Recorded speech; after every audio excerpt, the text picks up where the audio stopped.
example, she hated she really did not like the main girl, Jyn Erso, in Rogue One. She's like, who the fuck is this girl? She just shows up out of nowhere, starts bossing people around, and brings them all to a place where they die? Fuck her. Like, well, that is a different opinion than I had seeing Rogue One first. When I saw Rogue One, very much different opinion on the thing. For example, she really did not like the main girl, Jyn Erso, in Rogue One. She's like, who the fuck is this girl? She just shows up out of nowhere, starts bossing people around, and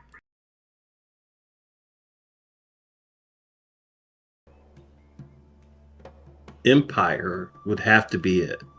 If not that, I would strictly and only for the fight scene give it to, I think it was, wasn't it Phantom Menace that had a fight with Qui-Gon and them? That would be the only reason I would pick that movie.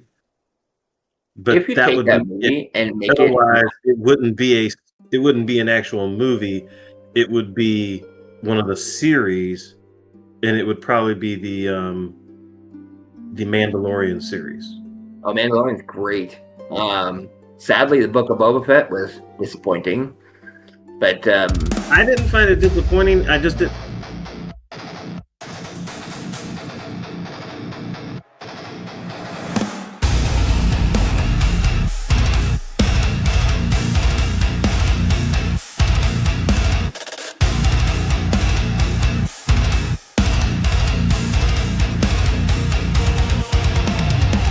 Across the lands of legends born, from shadow peaks to oceans torn, a new adventure day by day. Ringterel waits, come what may.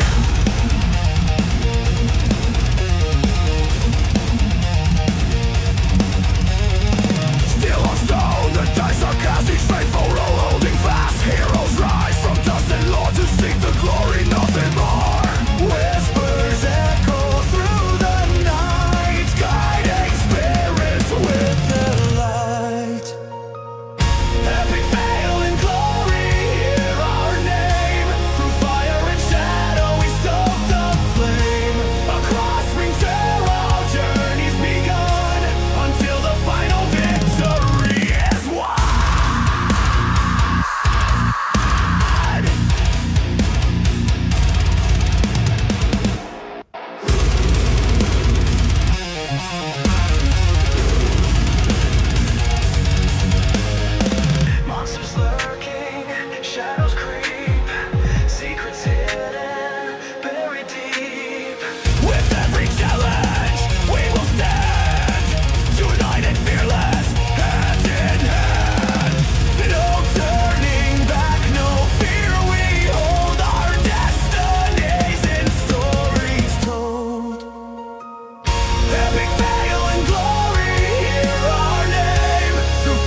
shadow peaks to oceans torn. A new adventure day by day. Ringterel waits, come what may.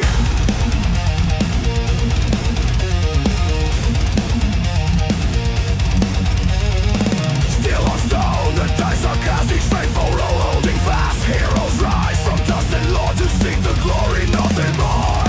Whispers echo through the night, guiding spirits with the light. Epic fail and glory, hear our name. Through fire and shadow we stoke the flame. Across Ringterel journeys begun, until the final victory is won.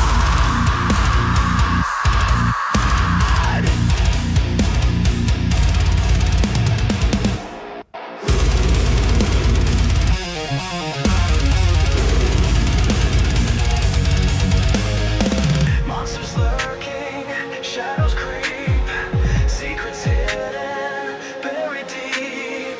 With every challenge, we will stand, united, fearless, hand in hand. No turning back, no fear, we hold our destinies in stories told. Epic fail and glory, hear our name. Through fire and shadow we stoke the flame. Across Ringterel our journey's begun, until the final victory is won.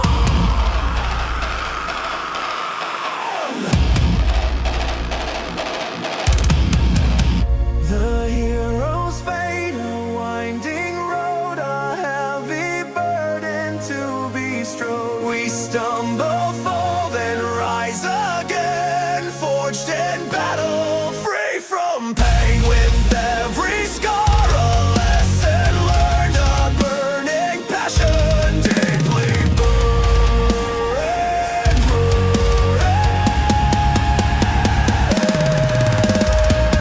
Epic fail and glory, hear our name. Through fire and shadow we stoke the flame.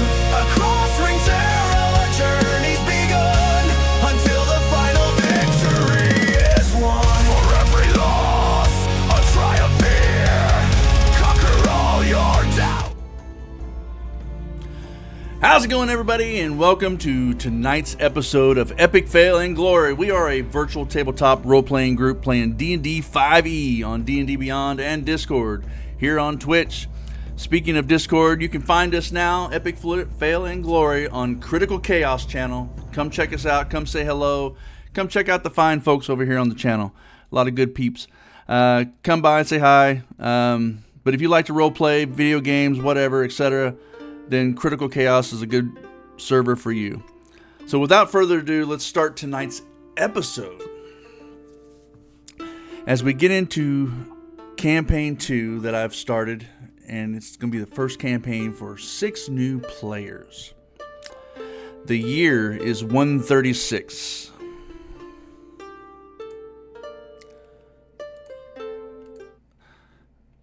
It is also known as the Primordial Dawn.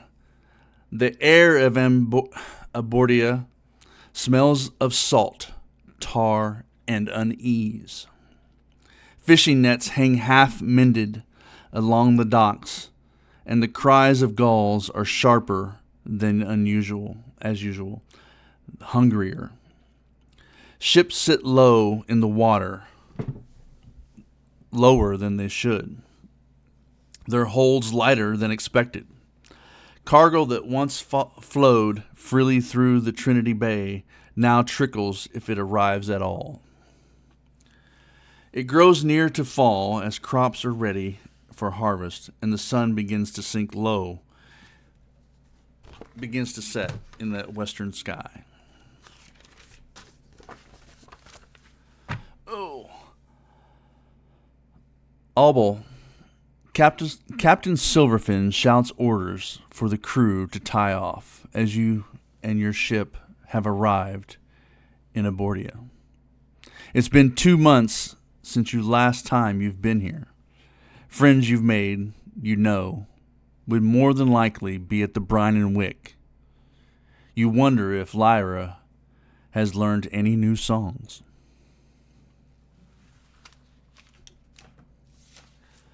So as we come into tonight, we have Albo, who's just coming off of the ship. Ship's tying off. Captain Silverfin's shouting out orders to his crew. You notice he has a normal crew of 12. For this type of longboat that you guys have, they more than likely resemble a Viking type ship.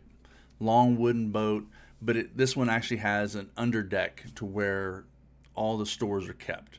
So everything that can be brought on is brought in and brought down into the lower deck of the ship, which helps it weighs it down quite a bit, but it moves a lot faster through the water than would be expected.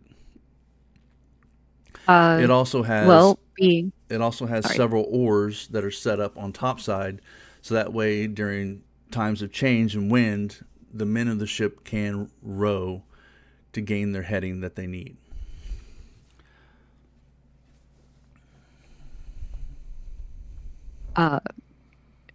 Being as used to being on these types of ships, or any ships as of current that come from my home port to this port, I am very familiar with my way around this ship. In fact, I am currently in the crow's nest, making my way down as quickly as I can to head off into port to find my companions and regale them with our latest adventures from the sea, and let Lyra know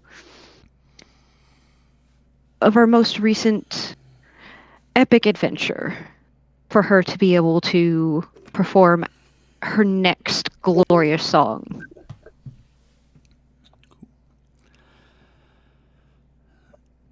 Coming down as you have made your way, a young paladin strolls through the front gate of the city.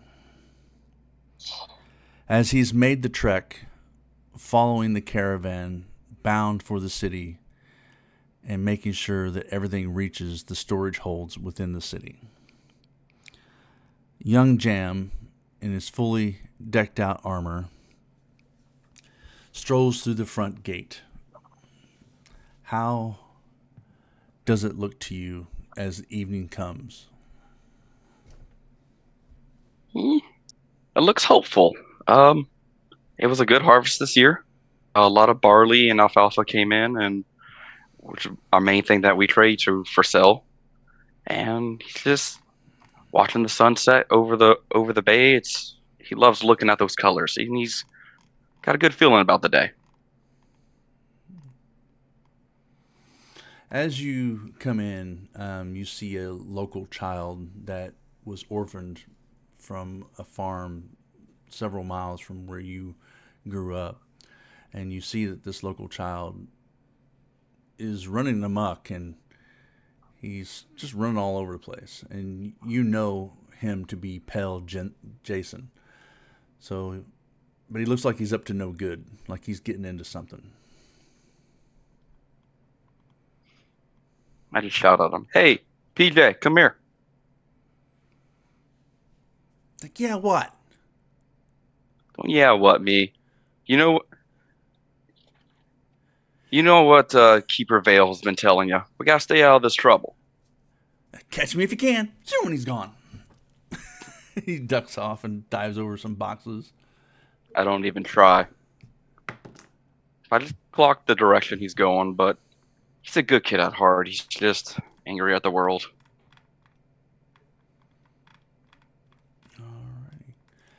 Alrighty. You do come in and you see that all the caravans making their way in, and several workers are ready to receive the wagons as they come in that evening. Torch lights have started to be lit. What lanterns they do have also along the building areas are being lit, so that way light can be abundant enough for them to see what they're doing and unloading the wagons.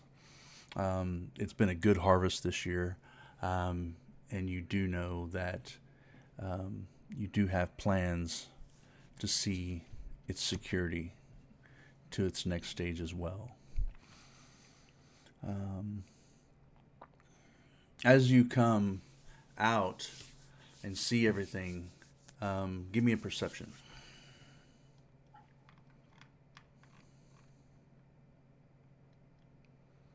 Let's go ahead and give it a CV. That was. Did it roll? 16.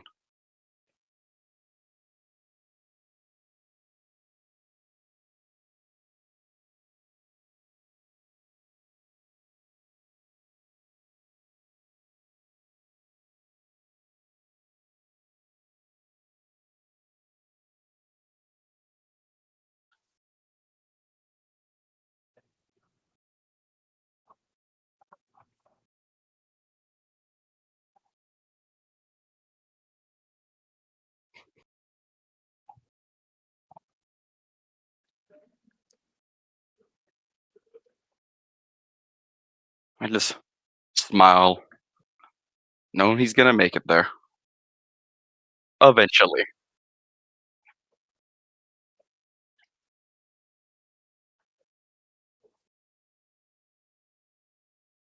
Wait, let's do this thing.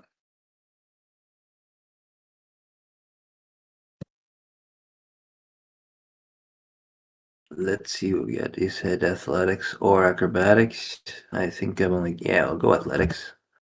Bingo, bango, 14.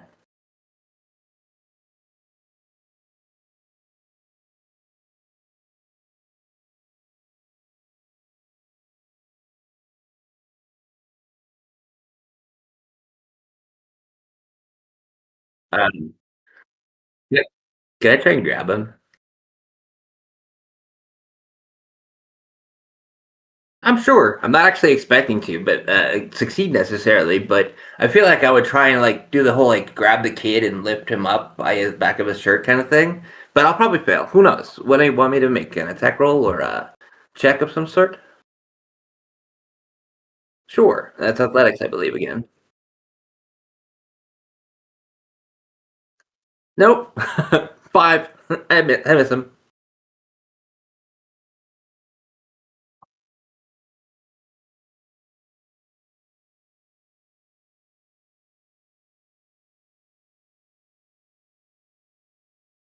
I'm gonna uh, do a Toll the Dead not on him, but like in the sky near him, so that there's a little dong of a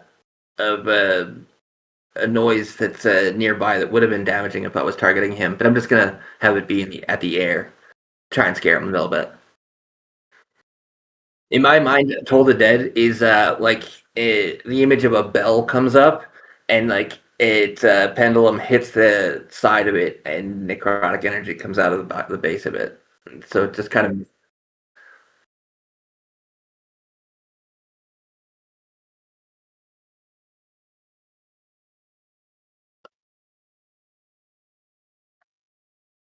you see me looking at the kid and going, "Verstunde Bruch," and then boom. Watch it go off above his head. You- I just smile.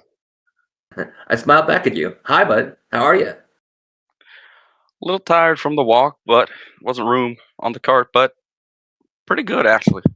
Are you coming from your from home? How's Oh the yeah, farm? good good harvest. I'm hopeful that it's gonna make it this time, but I'm gonna see Did you to it bring any of your personally. mom? Did you bring any of your mom's pastries? No, not yet. The payment from this will help us get those supplies though. All right, all right. You know I miss your mom's pastries. All right, I another know. time. But the strawberries did come in pretty strong this year, so strawberry So, tarts are coming. congratulations, I say. Now you like give you a pat on the side of your arm. You are a tall human. I forget your species. A human, about average height. I Okay. am about 5'10", so Okay. and I'm younger, 23, so I'm not gonna grow much. Actually, about the same age. I'm in my early 20s. I'm big though, 6 foot something. But yeah, I'm not trying to hit you to knock you over. I just give you a good solid pat on the arm. Yeah, congrats on the harvest. Way to go.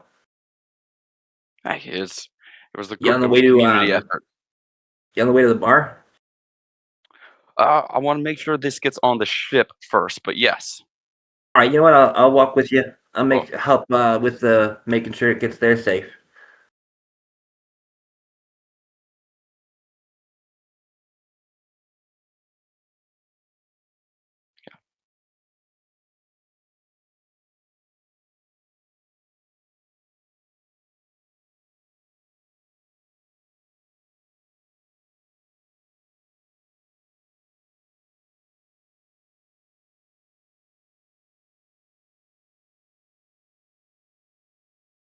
Okay. so correction. Yeah, once we get these carts secured in the barns for tomorrow morning, I'm free and heading that way. Heck yeah, those store caches are vital for the city. I'm sure they. I hope they appreciate you and your family's farm.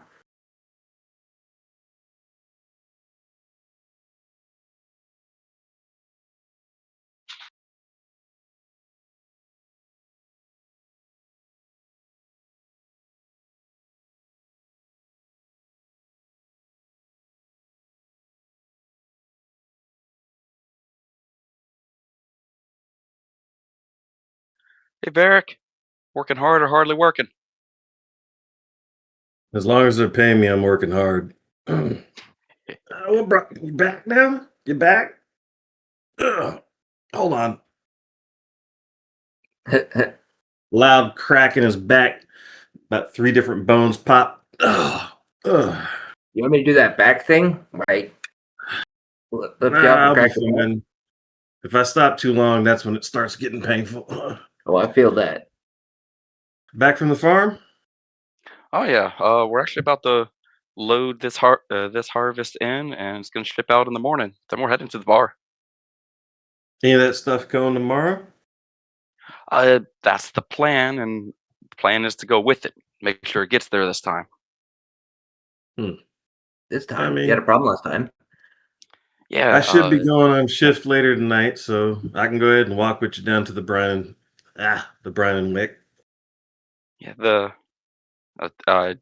turn turn to you and go.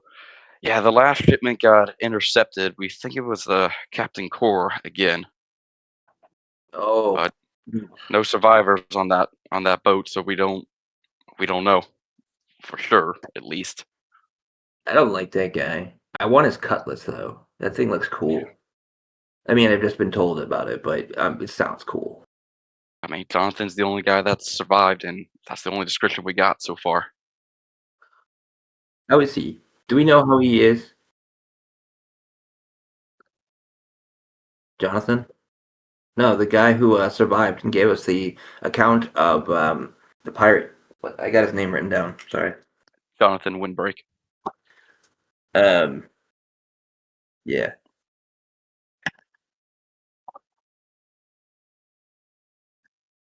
Barrack's core. Yeah. I just ask if Jonathan's all right. Do we know if he's okay? Oh, so he seems like he's okay though.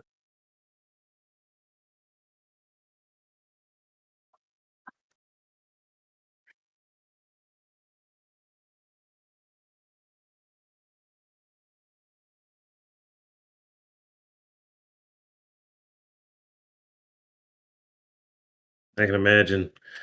Hey Jam, just let me know what you're gonna end up doing. I'm still on payroll. I gotta keep moving these boxes, but I'll meet you at the Brian.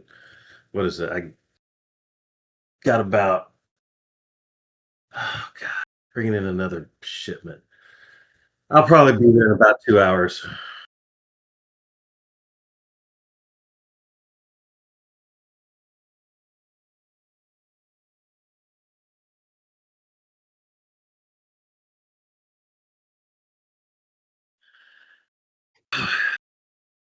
Okay, when it's done. Mm, We'll make sure we keep a cold ale for you. thanks.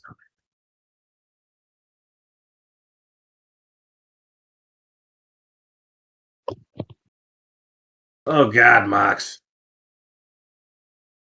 Hey guys. Are Moxley. you helping?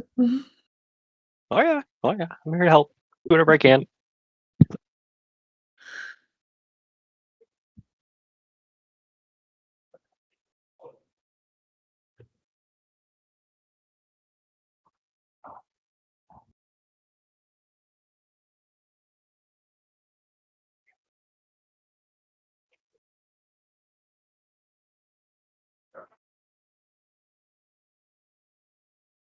I'm sorry. Is that a question for me? Yes.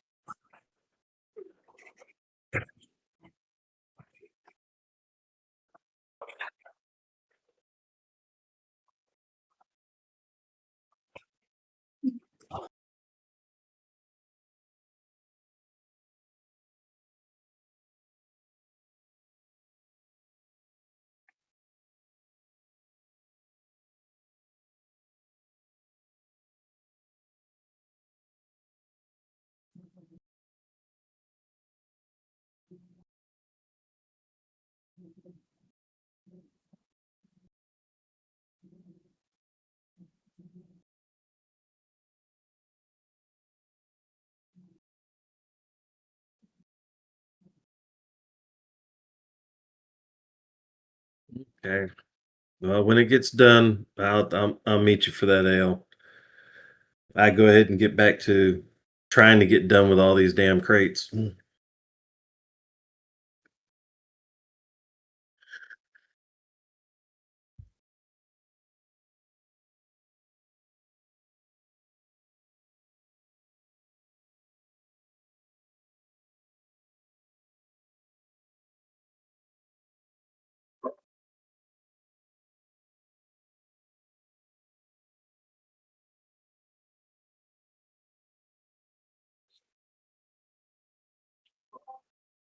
Nah, the only thing I would do is I would make sure I change out of my dockman clothes, and since I'm probably going to be on shift to try and still make ends meet, put on my bouncing clothes. So that would be my tight linen shirt, leather jerkin vest, and leather breeches with hard-toed boots.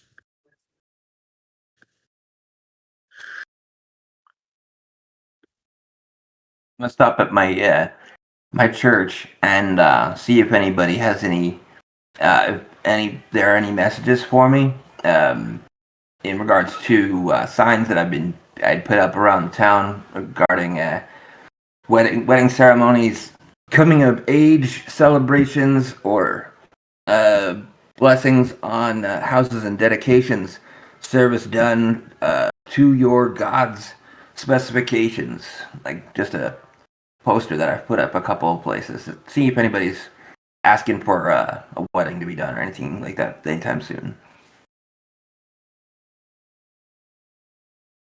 Okay.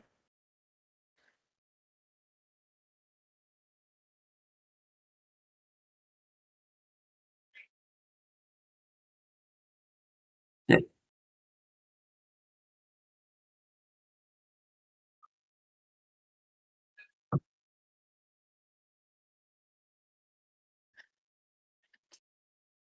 I raised my hand up and was like, to you, Lathano. I forgot the guy's name.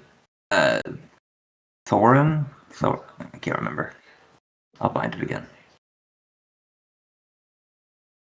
Hey, easy. Well, It takes time to remember and learn these things, you know? Yes, indeed. so damn, since Lamino's going to his church and Barrick's still got to work a little bit more, he'll pause at the edge of water, watch the sunset, hold his holy symbol, and just give a quick prayer of thanks to Fenric Greenhand and say, "It was a great harvest this year. I just pray for your Yes, protection as it goes to Frissell." Give it a kiss, and then as the sunset makes its way to the bar. Yeah, I reach my hand up and I say, "Hail, Thalos, breaker of tyrants." As in regard to the lightning. Thalos. How do you want that pronounced?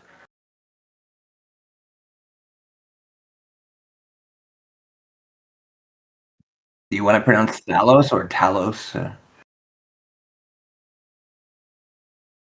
It's TH, but I don't mind calling it Talos. It's totally good. Get my Skyrim on. Talos. Got it.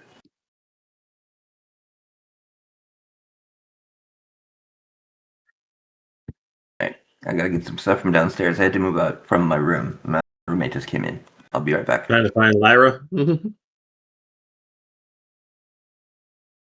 Yeah, I sent her a message too. The DM. I was like, Are you playing in this one?" Because her name changed to DM something Ellen.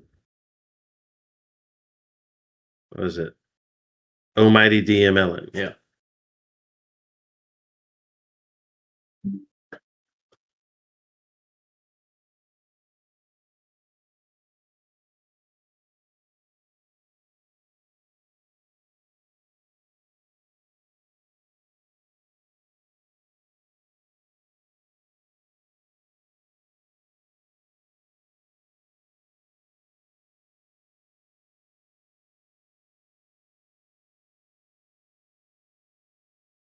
Okay.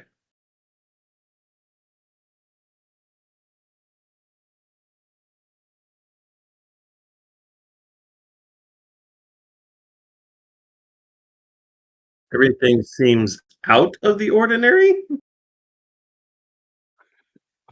Okay.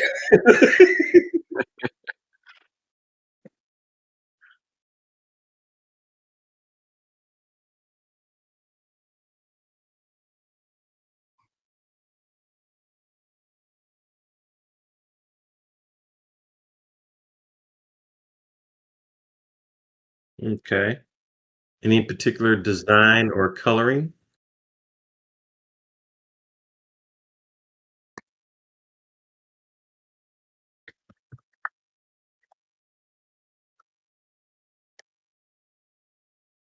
And you said it was on their left arm? Okay, just out of curiosity, if you would allow, even at disadvantage, would I be willing or would I be able to roll a history check to see if I've heard anyone, even on the streets or any of these taverns, mentioning anything about a group, possibly pirates, possibly thieves, possibly just gangs that have taken to wearing bandanas on their left arms?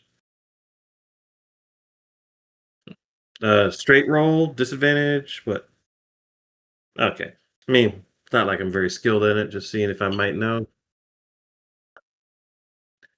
I don't know nothing.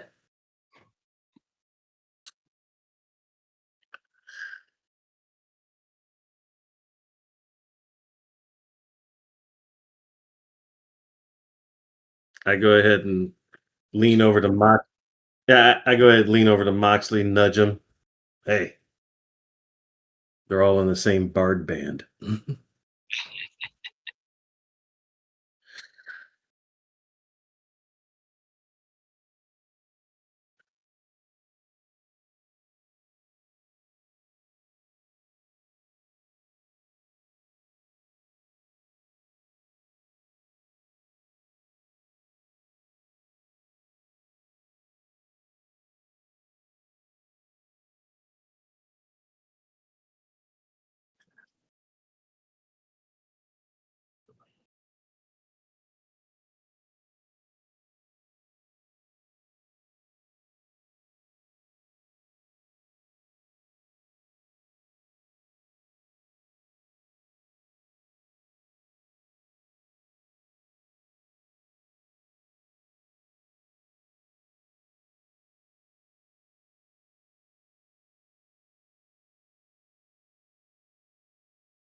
That area right there, right?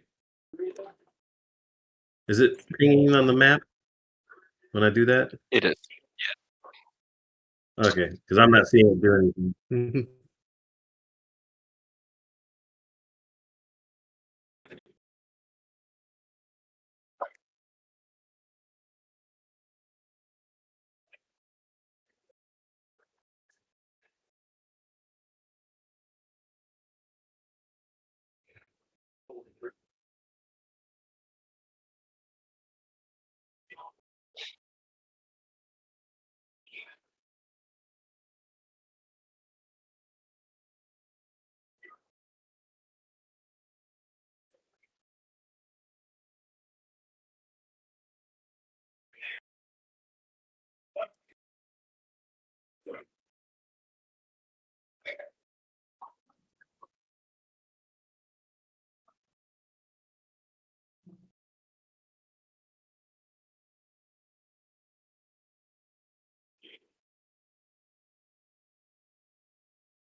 Oh, Bram, Iron Hand, and Mara Wickham.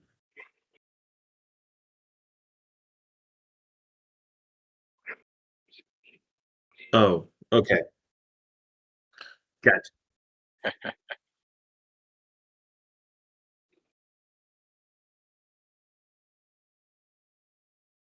Yeah.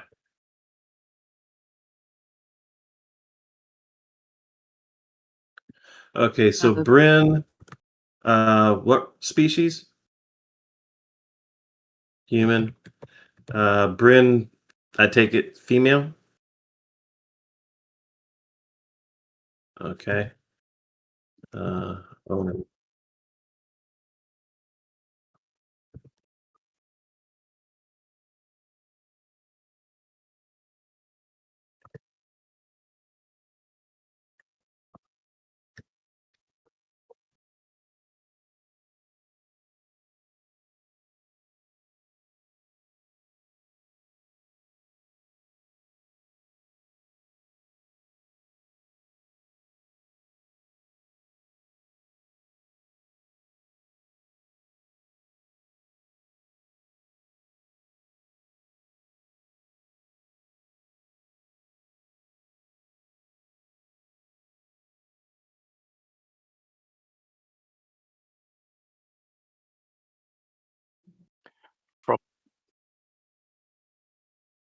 What up, Vex and Bob?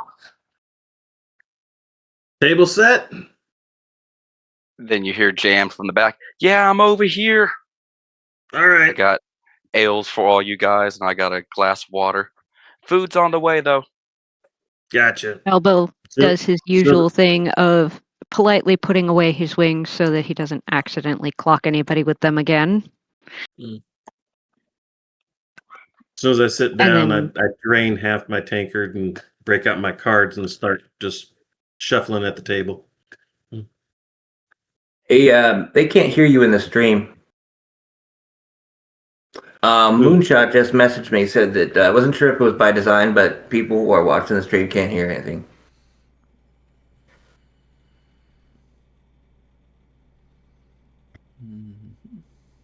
All right, let's get that pulled up. All right, so we are also on an ad, which probably does not help. Well, I'm showing volume on my end, and every time you guys talk, I'm seeing it. So I don't understand what's going on. So the volume meters are moving.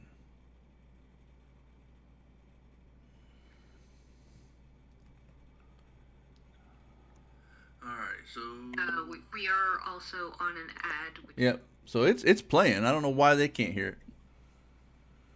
Yeah, they specify that they can't hear the DM. Oh. So it's apparently specific. Oh, okay. Whatever happened, it fixed it. Okay. I'm like, I made sure I maxed out everything, but I'm like, All right, so I'm corrected. But you guys are still in it, so that's good. So who was Jam? What were you saying? And then I was as they walked in, I waved. Hey, got the table back here. and Got then, the ale, but the food's on the way. And then Albo put away his wings, and then Varric's breaking out the cards. Yep. All right, so And I go ahead and sit at the table with everyone else after I put my wings away so that I can actually sit properly. Alrighty. Cool. That I took for drinks for the night. All right. You saying something, Moxley? I'm slipping the bartender a sapphire to pay for the drinks for the night. A sapphire. All right. One of the things that you guys will know is that this inn has 4 main drinks that they love to serve, but they are specialty drinks. You have your normal ales, and you also have your normal waters and milks for Jam, but you also have your standard potato and basically ham soups that are brought out with a good chunk of basically a fist size piece of bread along with your bowl of soup, which usually costs anywhere maybe about 5 copper. that it would normally cost you for a meal with a regular ale. But they do have 4 specialty ales if you guys want to try those, or if you guys want to know what those are. Yeah, if he's paying Sapphire, I want to try all 3, but not at the same time. Well, there's 4. So you have the Frost Whisper Ale. You have the Wild Root Mead. You have the Musand Saffron Whiskey. And then you have the Kaivan Mist Liquor.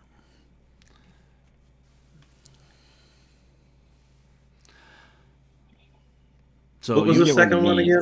The second one would be the Wild Root Mead. Something tells me that I would typically end up having kind of almost like a wild mix, where it's like 2 fingers of that ale and then like 2 fingers of that last liquor that you mentioned. The Kaivan Mist. So the Kaivan Mist is 7 gold pieces per drink. And then the Wild Root would be 7 gold pieces as well. So they are. So since it's a half, since it's a 2 finger, it would just be 7 even because it's like 350 a piece because they're half and half. They'd be willing to do that for you. More than a week's wages. Their drinks are worth more than a week's wages for some. Yeah. So they he gave us Sapphire, so I'm drinking the best that I can right now. Max is the high roller. So the ale that was waiting for you was just a regular ale. Which one do you take first? Oh yeah, that one I already down. That was just for me to sit at the table. Pre-gaming. Which drink do you take first? Mead. Yeah, I'm gonna take one of the meads also. Okay.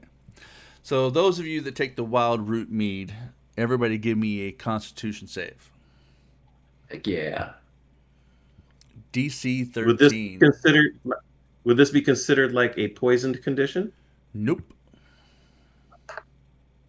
Oh, I only got a 10. Yup. 16. Alrighty. So for Lamano and Varric, if you were down any hit points, it would give you 2d4 plus 2. But for Moxley, you have a mild allergic reaction, and you lose 1d4. Or Mox. So you lose 3 hit points for a basically allergic reaction to the ale or to the mead. What's that? Don't hurl at the table, Mox. Don't hurl at the table.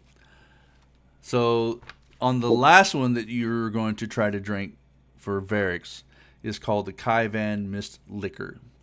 Go ahead and give me another Constitution saving throw. DC 14.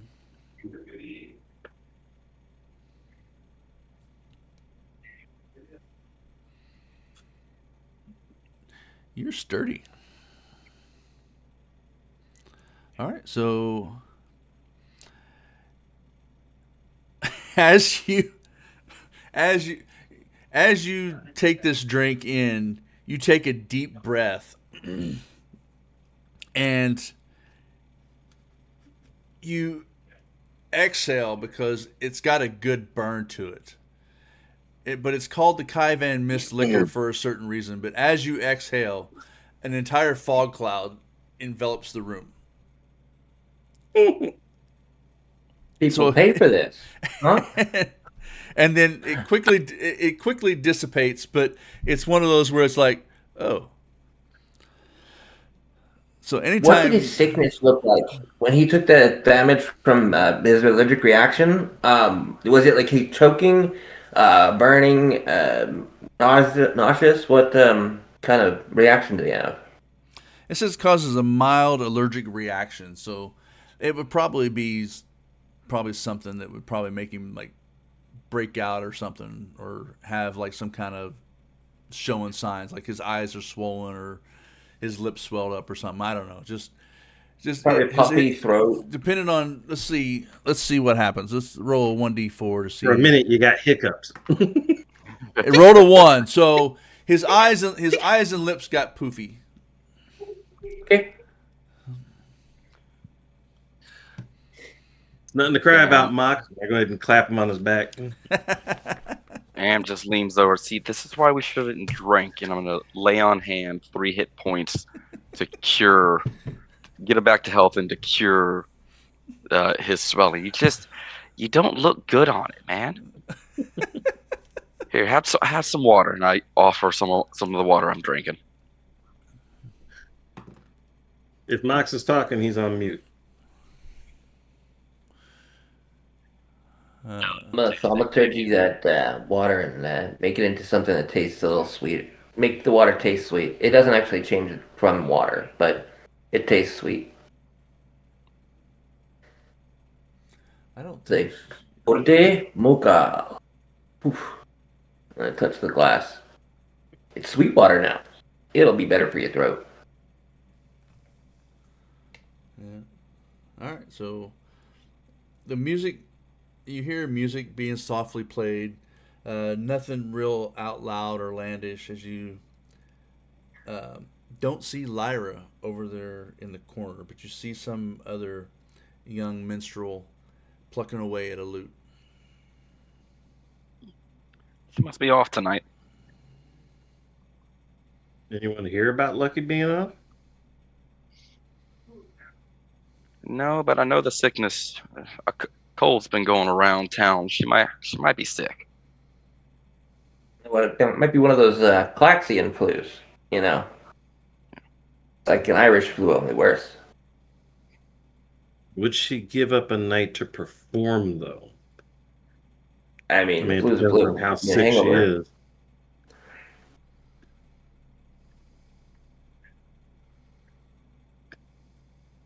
Either way, I'd say we stick to regular meats if we're regular beers. If these things are gonna cause such odd reactions in us, in any of us. He paid a Hellfire. I'm good to I drink for know. the night. I mean, Sapphire's only worth so much. 7 gold apiece. That'd probably be. That was already what 24 gold for 4 drinks. That's hefty.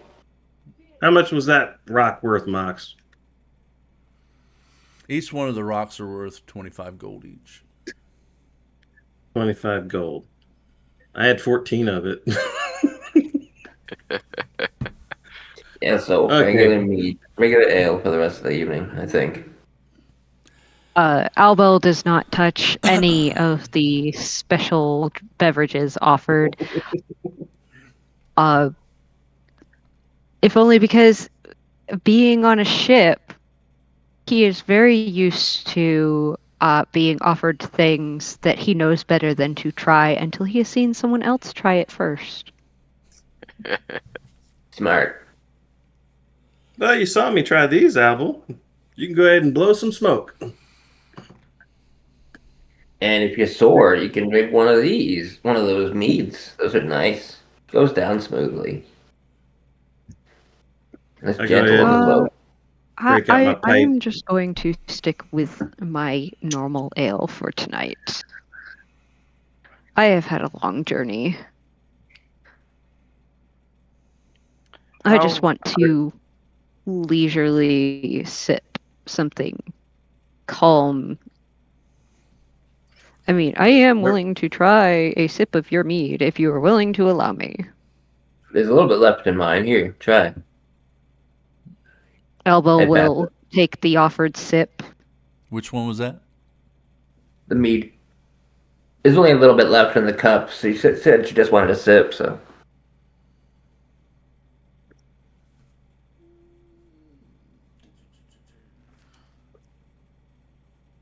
Yeah.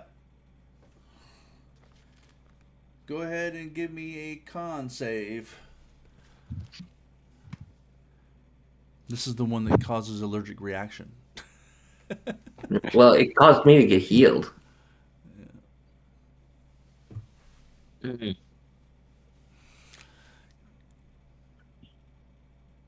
Con save for Abel. Give me just a sec. I'm trying to remember how to do that.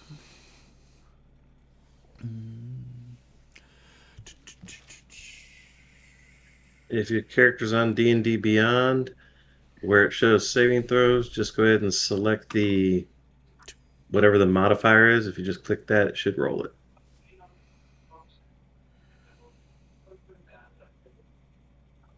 That's There you go. I got a 13. Which is exactly what you needed. No effect. Cool. Meets and beats. Alrighty. So the rest We'll of the look over towards Papa. I'm sorry. I'm really bad at remembering names. Varric. Papa Weaves, your character's name is Varric. Varric. I look over to Varric and say, "Hey, I got this. What's it called? I got some new tobacco from that is shipped in from NATO. Have you? You want to try it? It's Sure. just plain tobacco, but it's a Even new though I just flavor. started this one, I go ahead and tap out my pipe. Go ahead and take the tobacco he has, take a big whiff of the pouch. What are we It's smelling oaky. like? Clove, It's sandalwood, got oak bergamot. and citrus. Oak and citrus. Ah. Go ahead and load up the pipe.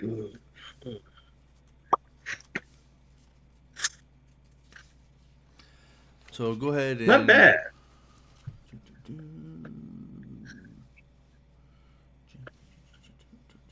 Yeah. So are we getting some food with this? I think we should probably. I'm probably hungry. Get the potato and ham soups on the way, but they were Okay. asked them to make a fresh pot for us.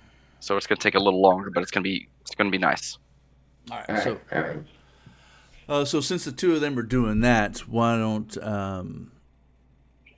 how are you guys sitting at this table? Who's facing towards the door? Who's like, I mean, Albo would Being- purposely choose to be sitting so that his back is as close to the wall as possible so that he is facing the door, just out of habit of knowing that eventually someone or something is going to come through that door and do something they have no business doing because it is a tavern.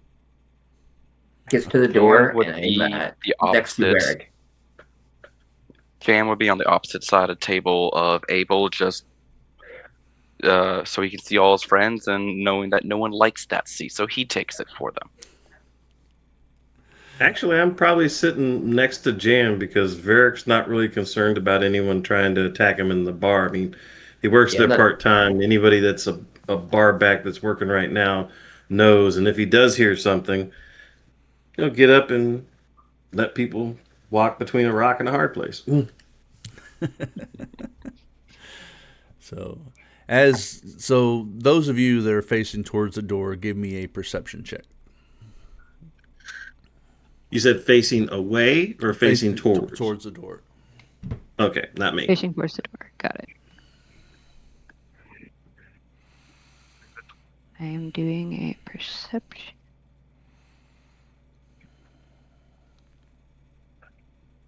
$22.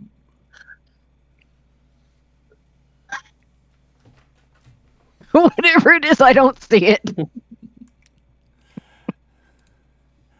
You were probably caught up in Jam's conversation.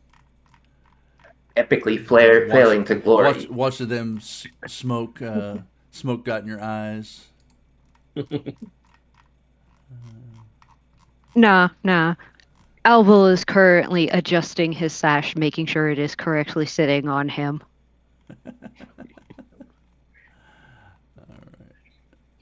He is too distracted with his attire and making sure he is presentable should Lucky happen to come in. So as you look, Moxley, you see the young kid that you saw Lamano have a run-in with, and saw, like, actually you didn't see it at all. You were just coming in late. But you see a young kid walk through the door, and he's holding up a letter. And he's got his head down, and he comes into the door, but he's got his arm up holding this letter, and he doesn't take a step further until somebody says something to him. But he's like frozen.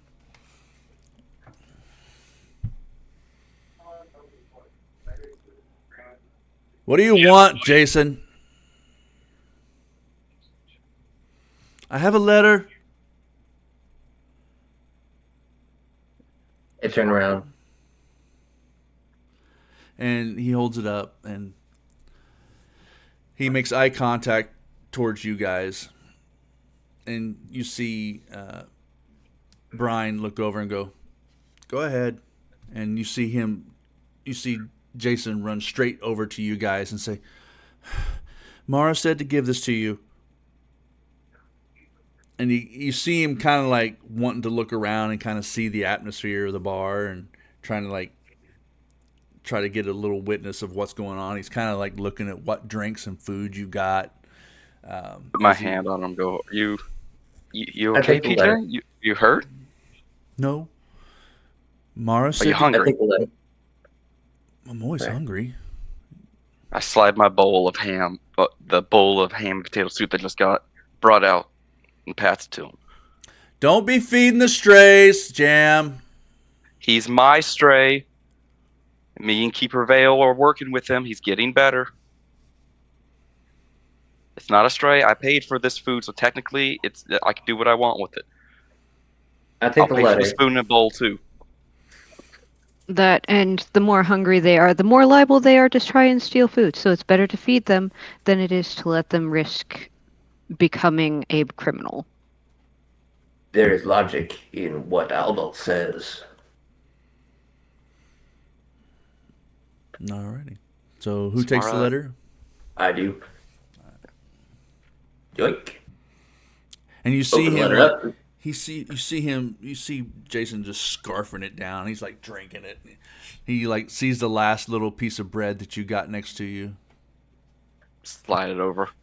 He's stuffing it in his face, and he's like, you see him kind of like, it's like eating a military cracker at this point. He's trying to eat this. He's trying to eat this. He's trying to eat this bread, and you see him. It's very hard for him to. I give him the water that Lameno flavors. Say, here, it's not ale, but it tastes good. Lamano. Lamano. That's okay. So he Thank starts you. He starts drinking the water, and he's like, "Oh, thank you. Can I go now?" I'm reading the letter. I'm actually saying, wait. I need to know what this says first. read it. Wait a second. You're not in trouble. I hope. Yeah. You're not in trouble, right? No. I look at him. Okay, so you're good. Stay just a minute. We just want to read the letter first. She already whooped me good. What'd you try to steal this time? I didn't try to steal anything, but I caused enough ruckus to get people talking. Did you succeed in stealing something instead No. of trying? No. I was causing trouble. I was calling parkour stuff. I was jumping off buildings and rooftops and boxes, and I was just trying to get my athletics and agility down. And trying to do this parkour thing. It's really cool. It is a noble goal, child. I mean, if you're going to be an We exceptional told you. thief, you So- have to, if you're going to be exceptional at something, you need to be able to do it. Indeed. What Yeah. does your letter say? Who's this from, anyway? Mara Wickman, the shop owner. Very good. All right, so So- what's this say? I read it aloud. She basically tells for you guys. She mentions all Livians by name and asks you guys to come to the shop in the morning. All right. We're expected at the shop in the morning, apparently. Yes, we don't want to make it too late at night.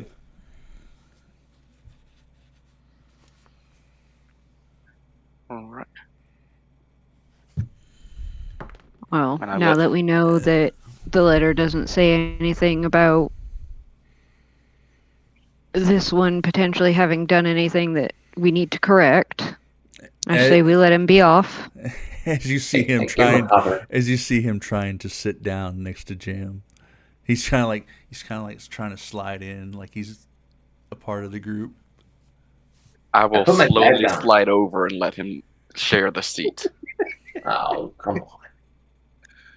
I'm slowly like pushing an ale with my elbow over towards Jason. Let's see. Do I see that? Roll Let me see. I'll perception. roll stealth. I do not see that. Oh, you may have. You may have. I only got that on a stealth. You notice it last Right. second as you see Jason trying to take a drink. I look at Varric. What's he doing with that? Give this 5 here, more Jason. You ain't years, supposed to be Varric. 5 drinking. more years. You ain't supposed to be drinking, boy. Albo will also slide his own potato and meat soup towards the child. He just starts scarfing. Quietly, but He We're finishes gonna it. roll out of here like a tick. It says, Jason, you do you know how to take care of animals at all? Not really. I was hoping maybe somebody could take care of my mule while I was whenever I left town, and I figured I could give you something to do that you can earn some money instead of, whatever other things you might do for money. I nudge Moxley. There's the cleric again, trying to get some kid to handle his ass. I guffaw. Always, always. I ass need tending to. I didn't know an orc would own a mule. I do. Thought they just took everything. I am stalwartly against the acts of my kin. The stealing of things is not not a way to be if you want to continue existing long term. Eventually, other people will not have things, and you will have taken their ability to make things, and thus you will not be able to get more, and you will then die. The Orcish way of life only sustains if they are weak enough not to destroy everything around them, but strong enough to take what they need, and it's a horribly imbalanced cycle. They threw me out because I thought too much about, sustainability. And I wouldn't kill kids. That's a good reason to stop. Exactly. So, as you guys progress, and Jason gets really, really full, and he's downed all of your water at this point, and trying to get the last pieces of bread. He even took Varric's piece of, like, what Varric had left, a piece of bread. He swiped it out from underneath him. I rolled a natural 20 on the fucking picking. He picked your bread clean without even anybody noticing it. Not worried. But he's so full as he finally stands up and he's like, I need to go. I give him a copper. Walk slow. If you run, you're going to throw up. Okay. How much for the mule? Oh, no, I'm just going to give you a copper right now. I'll talk to you about tending to the mule if I leave town. Well, I can ask the caretaker of the stables how to do it and just tell him that I'm assigned to it. Fair enough. Well, here's a copper just for a little down payment. I'm in town for right now, so I don't need anybody to take care of him. Okay. Thank you. Yeah. Be on your way. Get back to the orphanage or wherever you need be. No, he's one of the orphan kids, so he's at the orphanage. So as the kid gets up and leaves, you see another large burly man kind of walk over. Not really a man, but an oversized dwarf. Looks like he could probably roll more than he could actually stand. He's very well fed, overweight dwarf, taller than most, and a beard that's just full of grizzle and grime, sea salt. And he's drunk as a skunk as he walks over and looks at you, Varric, and says, Delvin. And walks away. I didn't catch what you said. Delvin, as he walks away. And you know that the word Delvin is a slur towards a dwarf with no honor. Mm-hmm.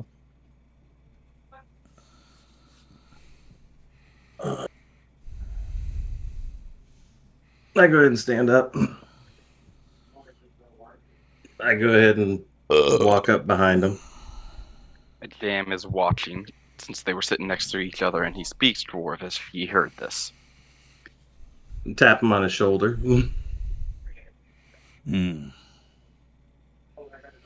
I believe you had something to say to me, good friend? Kind of dwarf doesn't have a beard. Rogue Stone. Who said I was a dwarf? I mean, I'm not that stinky. I usually take baths. I don't stay underground in the dirt and wallow like a pig. I mean, not like the impressive girth that you have, my friend. Oh, hold on. And I go ahead and grab something out of his beard. Hey, I found your mouse. And I toss it off to the side, which is nothing. He attempts to swing at you. Are we doing initiative? He swings and he misses miserably. He's so drunk. Okay. I'm just like, whoa. At the swing, Elbow will stand up. We got a drunk in here. And as I am looking off to the side to like try and wait for a bar back, I'm going to go ahead and kick him back with my foot on the backside and try and push him down with my foot. Roll to hit. Roll to hit? Yeah. Elbow is now standing and at the ready should Varric require assistance. Though it doesn't appear that he needs the assistance. And he just mutters, I knew it. There's always some sort of trouble. I stand up and I grab a bar stool. I'm not swinging it or anything like that. I'm actually just picking it up for a moment. You catch him right above his girth, square in the chest, like full. I wasn't trying to like, this is Sparta. No. It's kind of like that Charlie Chaplin kind of stuff. It's like, hey, bouncer. Kind of kicking him back there. Some Jackie Chan type stuff. Just kicking him back to make him fall on his face. You catch him square in the chest, and he rolls back. Like, he falls back and rolls. Complete somersault he can't even backwards. Stay on his feet. Cut him off. Take him to the juicing room. The juicing room. Snozzberries taste like snozzberries. Thank you. I feel like we should probably be cutting him off from more than just the ale. As he finally gets his way up, stands back up. I say, here, take a seat. I put the stool down where he can sit down. Oh, he misses miserably. He falls. Okay. Well, I was going to take the stool out from under him the moment he tried to sit anyway. He goes to like grab it to sit down. And you pull it out and he's like face plants. I go ahead and go back and sit down, waiting for the bar, the ones that are on duty to go ahead and remove him from the establishment.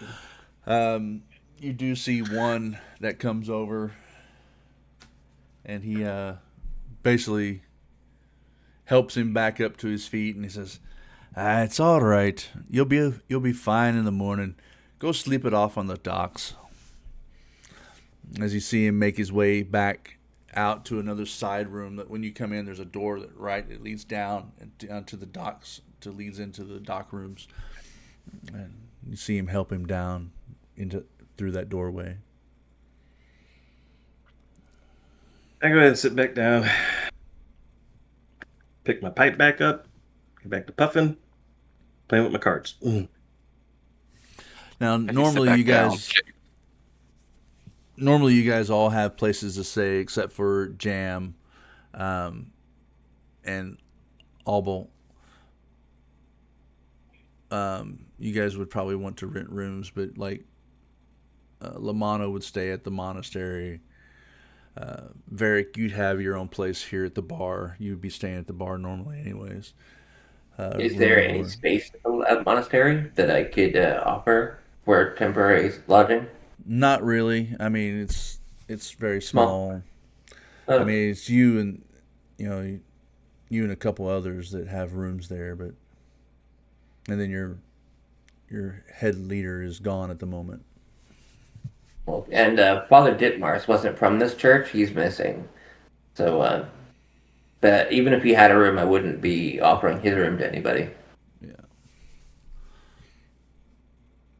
Jam would purchase a room for the night. All right. That'd be 1 silver each for those of you that are staying.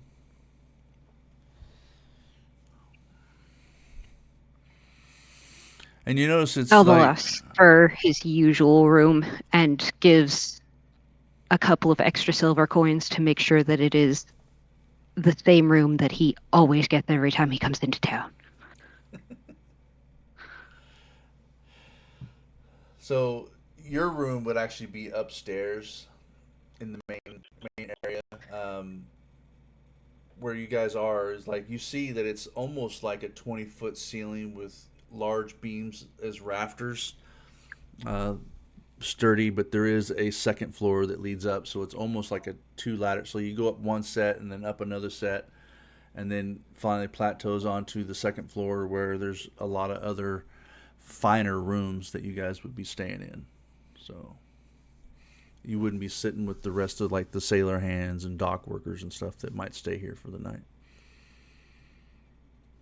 Historical fact: many people in medieval times were actually would sleep on the floor or against a wall at taverns when there wasn't room, and they would have a very small fee that they would pay for that, instead of actually renting a room. So many sailors might be passing out in a corner by now. Yeah. Maybe. So you see several that have already like found their little corner of the wall and made it their bed already. So Varric's room's probably just like a recommissioned storage closet with like just a pad on the ground and his packs up against the wall. you actually have a what would be like a sea bag or a duffel bag hanging up in the room. You actually had it constructed and strung up in the room, hanging off of one of the beams, and it's what you use to punch on. Gotcha. Your personal workout bag. It's already there. As we all start to break off to our respective homes and then to their rooms, as I'm leaving, as a may Telos preserve us over the course of the night. Have a good one. And I leave for the church. All right, so rest of you pretty much go to bed, find your rooms. As you're walking out of the inn, give me a perception check. Got it. I'm good at that one, I think. Nope, I'm not good at that one. I got an 8. Okay. You don't notice anything Well, out of the ordinary. Plus 6, and I can't do it. You don't notice anything out of the ordinary. So. All right. Talos protects me. I will be fine. Alrighty. So you make your way back to your temple area and find your room and go to sleep. Everybody gets a well night's rest. So if you guys were hurting from anything, fatigue, whatever, from your travels, you guys are all healed up. All spells are back. The next morning arises, and for those of you that are in the inn, you smell bacon. Before I go to bed, I do 1 hour of ceremony to make a a vial of just water into holy water because it's first level spell. So, way to make the monies. So I have one vial of holy water. So as you do that, before you guys actually go to bed, a large rainstorm comes in. Thunder and lightning strike for probably the first hour, but heavy rain continues afterwards.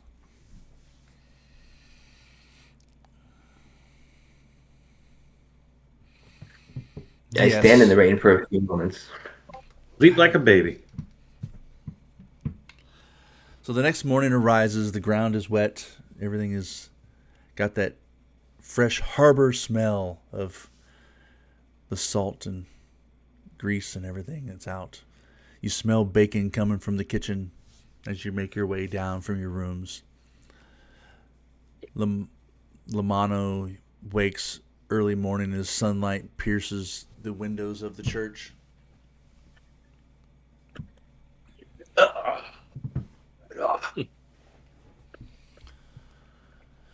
I wake up to my normal routine of punching the bag, calisthenics, run down around the wharf and everything, come back to the place, clean up on the seaside real quick before I come inside to try and eat. As you walk in, you hear that distinct sound of almost like keys walking around. As you look up, Jam's there and his chainmail coming down. It's like, good morning, Varric. Morning. Sleep well? Yeah, I'm still not used to the motion. I'm used to stationary sleeping, but wharf moving with the tide. But I slept okay. The rain was nice going to bed, though. Oh yeah, it's definitely much better than the ringing of hammers. That's the worst frickin' noise. I can imagine. It smells like they got the bacon ready. Yeah, I'm starving. I mean, I know Jam. you were here when we got the message. We were all at the same spot, but do you have any idea what Mara might be wanting? Before I head off to the sorry, you guys. No idea. Hopefully it's not about Lucky. Hopefully she's just Yeah, sick and it's something different. that's bothering me. She normally, I mean, I have not known her in the 14 years I've been here to sit here and cancel anything, even when she's sick. Only time she even doesn't when she's perform is when off, she she's ain't usually here. here too. Yeah, so I'm a little concerned. But anyway, Before I'm gotta starting get to some head sleep. out there, I take a knee inside the next to my bed and I do a minor prayer to Talos. Say in Orcish, I say "Laudit helion och ögne, förstärka mig och låt se allt klart för idag." And then I stand up and I walk out. Just a standard morning prayer. And I meet you guys at the inn. Alrighty. As everybody that stayed at the inn comes downstairs, they will find Alwell already awake, assisting with the morning chores, trying to get everything set up for the morning guests. He was awake before sunrise. As Yeah, if you were usual. helping them, you probably were already up and you saw me leave to go do my run. So since you were already up, you probably already saw me left and then come back. Yes. And on you going out would have given you a small, quick wave before continuing with the morning chores.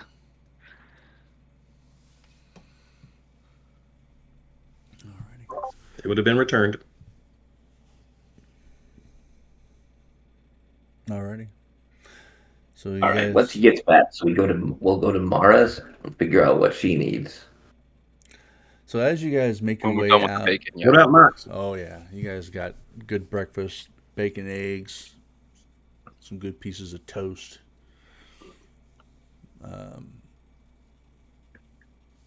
Fried potatoes. So you guys make your way. Although Go ahead. Alba will at most take a couple of pieces of the toast and maybe one of the fried potatoes to go as they head out.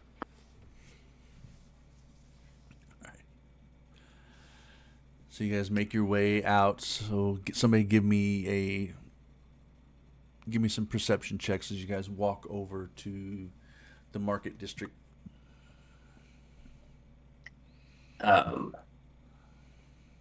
Yeah, sure. Still rocking that 8. I got something in my teeth, and I'm focused way too much on I rolled a nat 1. that. Less perceptive than me, I see. So as you guys are like having your morning conversations, walking through the streets, Jam is a little bit more perceptive in the morning, probably because he hadn't been drinking. Yeah. But And I've learned how to look around while I talk, because I talk all the time. But as you are making your way, you see 4 dark clothed individuals with 4 reddish colored armbands on their left arms, moving about. Did I need to roll perception? I had to get some water real quick. Yeah, go ahead. Do red armbands mean anything to us? Perception. There we go. Probably not. No. I didn't catch it. So no. I mean, I remember I saw him yesterday, but that you saw him yesterday. It didn't mean that. But as you guys are walking and having conversations, Jam, you notice that these 4 dark clothed individuals with these reddish colored armbands, bandanas tied off on their left arm.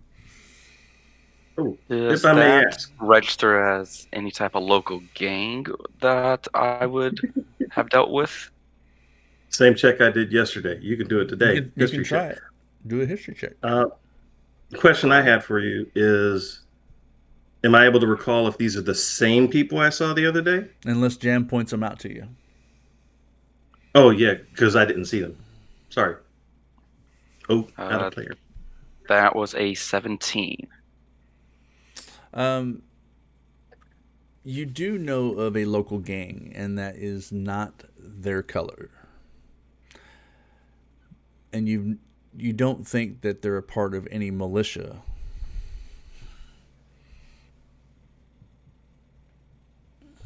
You let us know anything about this? Oh, hey, do you guys know anything about people wearing red armbands?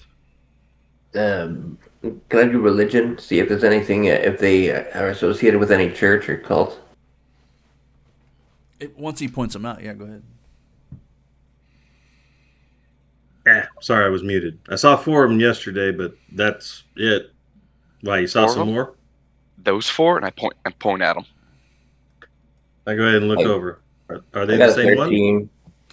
one? From what you see for Varric, you notice that one of them looks the same as the one of the 4. Okay, so now that this is the second time I've seen him, the last time it meant nothing. I didn't think nothing of it. Obviously, my roll did nothing. This time, because Jam brought it up and he's making him kind of curious, I look over and you're saying I recognize one of them. I'm actually going to look at his face and try and discern what I can about him. Like, is he one of those people like from the street, the people that I've had to deal with before? Does he look like he's giving off that kind of demeanor? Or is it just like, hey, we're all, sword fist kind of guys. We're all on the same little team. Or is it kind of like, hey, we're on the same, kind of like gang attitude?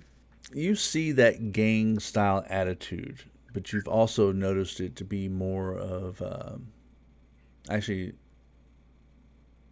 Alba would notice it more because he has seen those things and from this and that. Far as religion check, it does not match anything that you would know religious wise or cult wise. Is But there anything that I could potentially roll to? you do notice a scar on the man's left cheek, and where like the rest he has like a beard growing in, but where that scar comes down, and as you get like a closer look, it almost looks like a burn, and there's no hair where the beard kind of separates, but it's just like completely burnt, almost like he was branded. Can I get an insight on these guys? See if they actually look like they're going someplace to cause trouble. What kind of demeanor they have? Like he just asked about their demeanor, but like, I guess a similar question. Does it look like they're about to hurt somebody or do somebody wrong? You said that Albo might be familiar with them. The way that they're dressed and the way that they kind of stand out. You haven't dealt with pirates in general, but the way that they conduct themselves, you would suspect that they would be members of a pirate crew. And it's kind of odd to see them here within the city. As Jem points them out, Albel will look up from his fried potato and kind of give an almost hesitant glance, followed by a them look like pirate, not a gang. Not Pirates that sure, you've had to though. deal with on the seas? I have not personally had to deal with them, but I have heard stories from others. That looks Do you know enough what- like what I have been described to that I am immediately suspicious of all of them. With a 21 insight, can I get a glimpse as to whether or not they're looking like they're about to cause some trouble? The way that you got insight on that is that they've already caused the trouble, or they're going to go finish the trouble. Cool. All right. But you can tell that they look like they're up to no good. And it definitely beat my 18. Is there anybody making? Where are we outside of that bar, walking to Mara's now, or Yeah, is it inside the bar? You're walking towards Mara's, but you noticed that you saw them. Jam noticed them first walking across the street from where the storage bins and stuff are, and those of you that stayed to help finish the stock knew that everything was locked up that night. And as you look over towards the storage areas, you do see guards normally working. Everything's being maintained as normal from what you've seen, but you see the four of them with the one that Varric recognized from last night that was actually helping. Inside job. So, but you see that like the four of them leaving the area and going a different direction. What's the outside environment like? Is it crowded on the streets? Is it noisy? It's still early morning, but it is a fishing town, so there are people moving about. There are people preparing the shops as you guys get closer to the market. Puddles and mud on the ground from the rain last night. Lots of rain, mud. The fishermen most likely won't be out for a little while because it just rained, so the water is too murky to fish.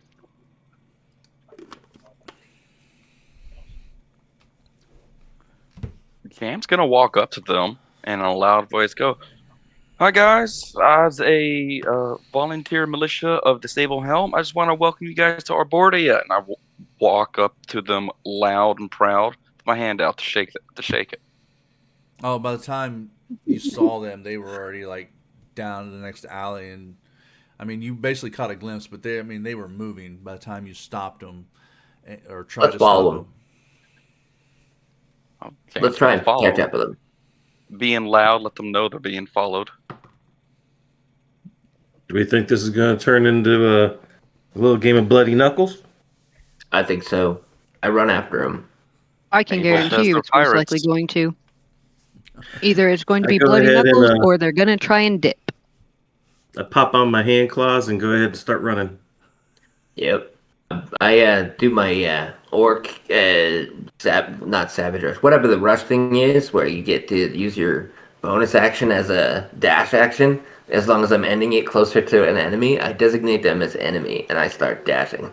Adrenaline rush. Yeah, I can run twice as fast as people. Man, that's injustice. That's tyranny. Talos does not abide. I do It's go just- ahead and get my hand axe out just in case. As you guys take off after them, the one that Varric recognized sees you guys running after them, and they freak out and take off running as well. We just Okay, want to greet looking you at the guys. map. Real quick, looking at the map. I'm assuming we were basically between numbers 9 and number 8, moving northwest. And I'm assuming since it was Mara's and she runs a storage place, that'd be around number 5, grain and supply storage? Yeah. Or where would she be? So basically, like, all the storage is here. Okay. So as you guys were coming out, you saw them walk across as you guys were coming out from down here. So as you made it towards the gate, you see them run across the street and start chasing after them. Basically, I don't know if I can get you start chasing after them about right here as you see them cross, and they see you starting to chase them. So they're probably going to be up in here by the time you guys round the corner. Okay. Are they I mean, within we've been 20 here feet for a of while. us? No. Well, Damn it. We're still running and pursuing. The good thing is we should have, if I'm not mistaken, Alba's a ranger. It's wet and muddy. I'm pretty certain we might have a decent chance to be fresh marks on the ground. Early morning, not a lot of people out, you said, so most fresh marks would probably be theirs. We just left behind them. All right. Care to do a survival check? I can indeed. yeah, my Well, that would be thing- what he says. I'm just a player. He's the DM. So yeah, go ahead.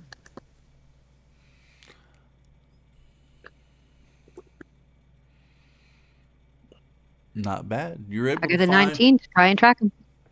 You definitely find a lot heavier footfalls with the tracks leading down the street.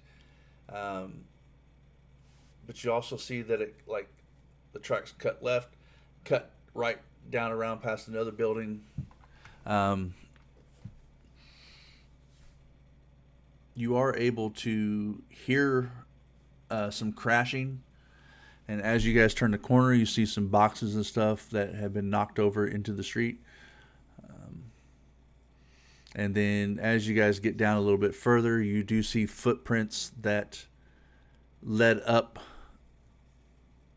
the side of a, like, you see that they led up, and then you hear a bunch of commotion upon a rooftop.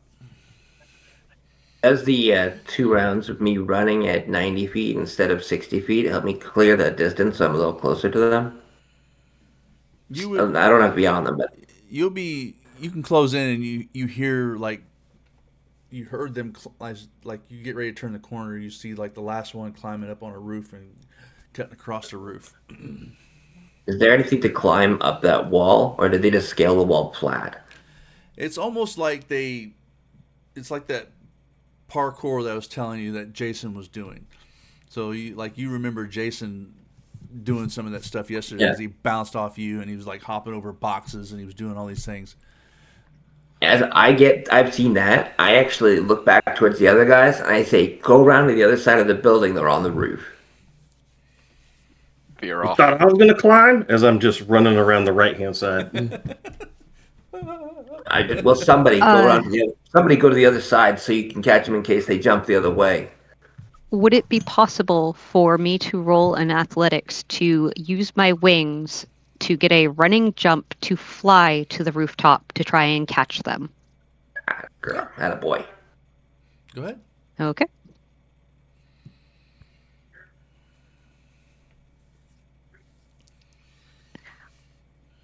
That is a nat 20 plus 6. Aw. Boo nah? As you see the last one hop down off of like the 4 roofs over, so like where you guys are coming out. Let me go back to the map. Okay, where? So as you guys come out over here, you see him jumping off of the rooftop. As you fly up, you see the last one jumping down off of the roof, and you also see Varric and Jam coming around the right side, and see them running and sprinting as they duck into the next set of buildings over here. Between the buildings or Between in the them. door? It's a small little narrow way, and you see them just pierce right through it. You guys are in good pursuit. What's Moxley doing? I continue pursuing on the rooftop.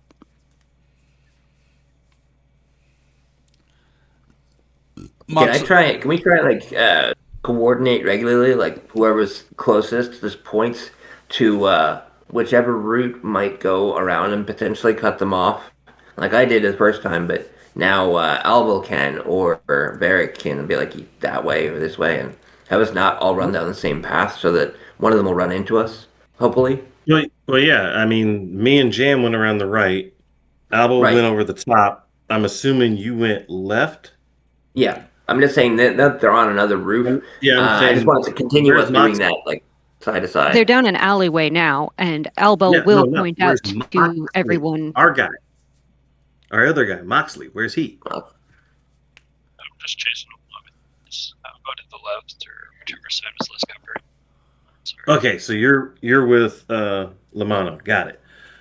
Okay, well, since we were on the close pursuit and we're already on the ground and we can't go up high and we got other people doing that, I think me being a small guy, I'm just gonna still tear ass right down the alleyway. I was like, I got the ground. I'm just tearing out still straight ahead. Oh, I gotta Jam grab is my running. my charger. I will be listening to whatever instructions Barrick and Jam or Elbow give me. So I'll follow their. If they say go a direction, I will be going that direction. I'll be right back. Jam is running with you, Varric, because he is too heavy to attempt to climb a roof. Jam has grown up in and around the city his whole life. Can he use that knowledge to try to figure out roughly where they're going? Yeah, I mean, you can see that the direction that are clocking is they're heading towards the north side docks, heading towards the harbor district. I say, okay, they're headed toward the docks, Varric. Let's go a little wide to probably go into a ship. And We still need someone that can keep an eye on them. You go ahead and take right. I'll just keep an eye out as I'm just still tearing ass. Mm-hmm. I'm going to veer off a little and try to head directly toward the docks instead of pursuing directly with Varric. And that leaves Albo's still on the roof and Moxley and Lamano on the left. On the left, trying to go. Okay. Trying to get wide around them. Got it. So as you guys sprint through the streets, you guys are starting to gain ground on them. Actually, two of them. Yeah, I'm just doing dash actions. I'm sure they're doing the same, but I'm just doing dash actions. But you do notice that two of them are kind of falling behind two of the others. And you see those two split as the main two that were in front continue on. Okay. And the loudest possible voice I can as I'm running. One left, one right. As I still keep running straight down. I'm veering off right toward the single guy because I was further right than Varric was. I'm still on the roof. I'm going to attempt to continue after the two that are still heading towards the dock as best I can, jumping from roof to roof. So Alba's gliding on my wings because I'm still pursuing the two, and she's following me. Yes, basically. Making sure to keep an eye out from above so that if they try to go back up onto the roofs, we've got somebody already on the roofs to catch them. So Jam breaks right with the guy that broke to the right. Lamano, as you come around the left side, the one guy in black just flies past you. You can tell that he's getting exhausted. I use thaumaturgy to make my voice booming, and I say, "If you stop now, your beatings will be minimal."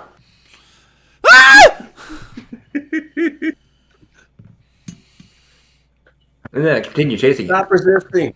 Stop resisting. Yeah, stop resisting.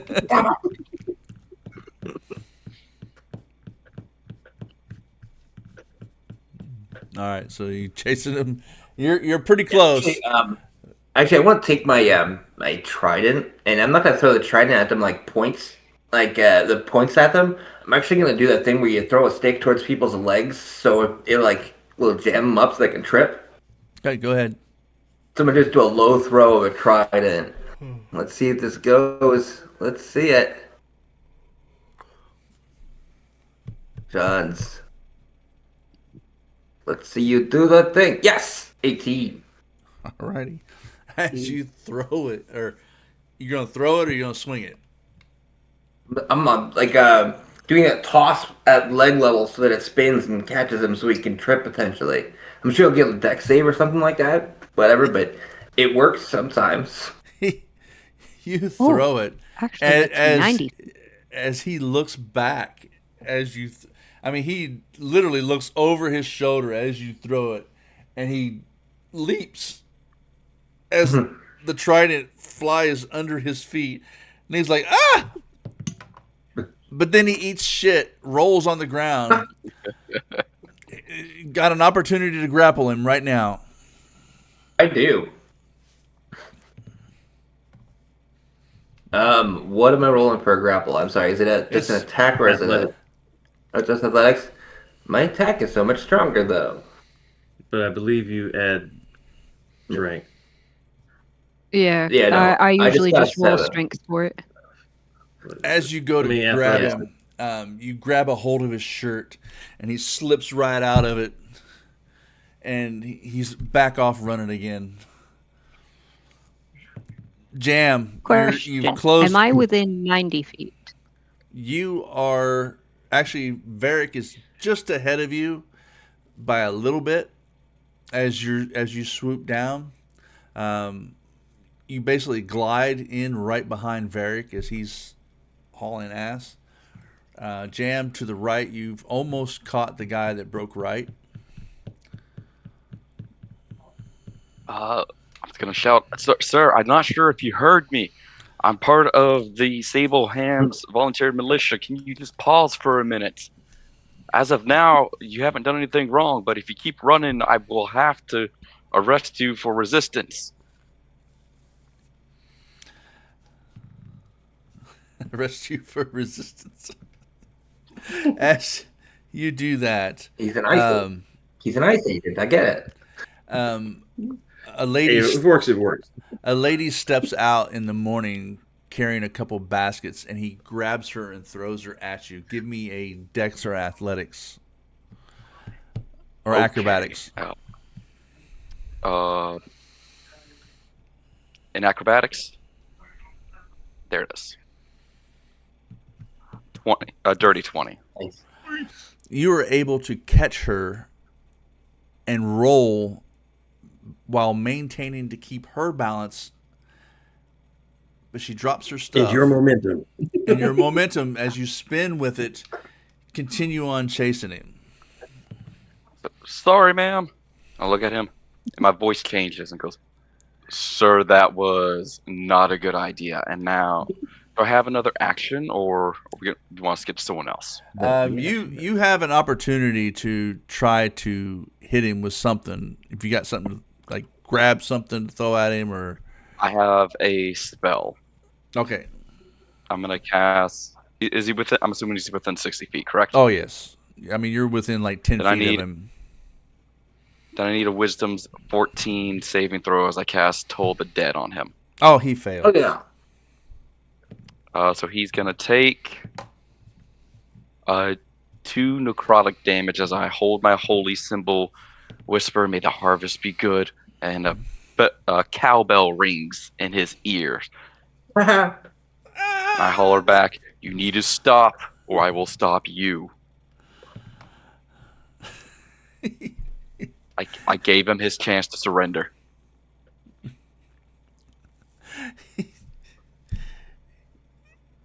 Jam I'm on the gonna shout get you, out, He just hits the ground running. You only Okay, get one. so he's continued like you hit him with it, and he's just holding his head. He's like, he's just running. He's still running. I can't. Stop rolling so good, damn it. my guy as he's moving up ahead of me, I say, your beating level has now moved up to beating rank 2. As I continue running. So switching back to Varric and Albel, you guys are Yes. moving faster and faster. You guys are within 60 feet now of these two. Okay, if that's the case, I want to cast Entangle. Okay. Noise. That's the way you do it. Okay, how do I go about? Let's see. Make a save. Oh, your character needs to roll a strength check. Are you targeting both? Yes. I'm going to show you this just for mere purpose.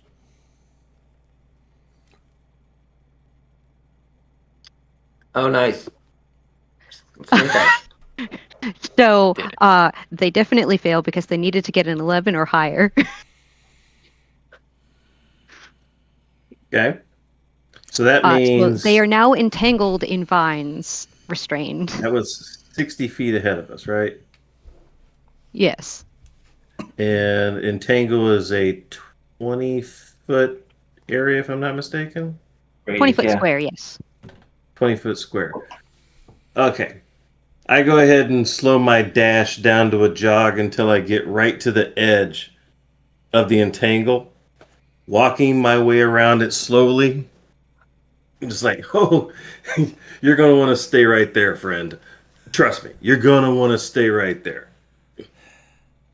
And I just get on the other side, the direction of which they were running, and I just stand there and wait. At this point, they also see the angelic form of Albel descending from the rooftops, a very irritated look on his face. You made me run. That's the worst crime of Shouldn't the have day. made Albel sweat, my friend. Albel don't like sweating. I don't mind sweating. I hate running on land. And what do you want? Honestly, I don't know. They said you I was doing want to bad know. stuff. So I'm just here support. I want to know why you ran from us and where you were going and what you were up to. You started running at us.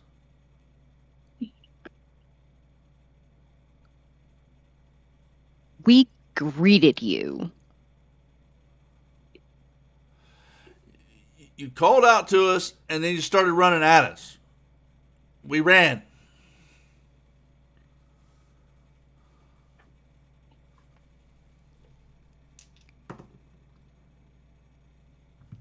And running made you even more suspicious.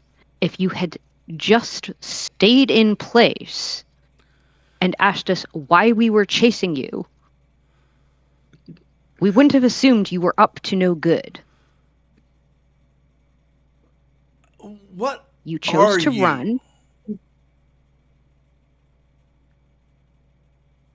Albel flutters his wings a little bit. I am the divine consequences of your actions. But you were chasing us. Because you ran. I break out my pipe. I The think one that we're I was gonna have to chasing. have You some already people looked here. suspicious.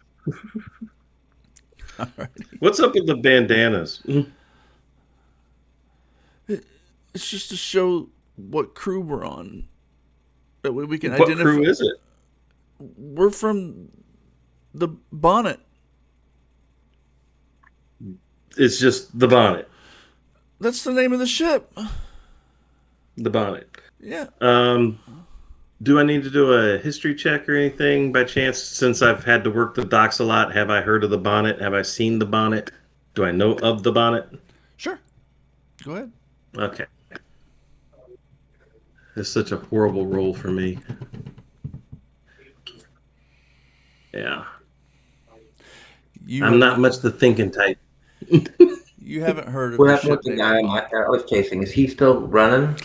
Yeah, I mean, you still have another opportunity to catch up since your movement speed is so well. You have another chance to catch him this turn. So go ahead and give me another Well, yeah. chance. So when I see him now, I'm not sparing him and trying to grapple him or nothing like that. As I was running, by the way, since I get a free action, I pick up the trident with that. But I look at him and I say, "I warned you, Bielaklang," which is toll the dead on him. Because why not? It's a spell that works. He needs to make a 14 wisdom save. 18. He passes. No damage to him. I just continue running after him then. He's gone. Yeah, he's picked up pace. Jam. He's exhausted. He's shirtless now. He's got no wind resistance. He's like, ah. That's what it is. I see. Mostly. All right, so Jam, you're close. Am I close enough to attempt tackling grapple? Yeah, the Toll the Dead messed him up enough to make him stumble enough to where you can actually reach out and get hands on him if you want. Jam's gonna attempt to do that. Say, "Sir, halt!" and just try to linebacker tackle him. Come on, not terrible. Not Nope. And underestimated how heavy he weighs in chain and eats it. I mean, depending on how you want to do it, that was your attack, and his grapple's just got to overcome it. So, so he just he rolls right out of it, and he continues on, and you see him dart off down another side alleyway. Since you guys were over here, you see him cut across the street to the harbor master's area. I grumble and get up and start and keep pursuit. Alrighty. So the two that you have entangled, they are freaking out. Elbow is nice enough to allow the entangle to dissipate so that Varric can grab one and he can grab the other. Okay. Go ahead. If only so that they're a little bit less intimidated.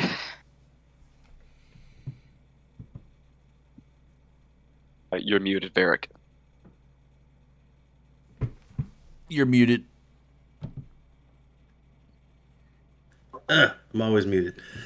Okay. I don't actually grab them, but I go ahead and walk up to them, and I have one eyebrow raised, and I'm like, trust me, if you run, it's not going to be good for you.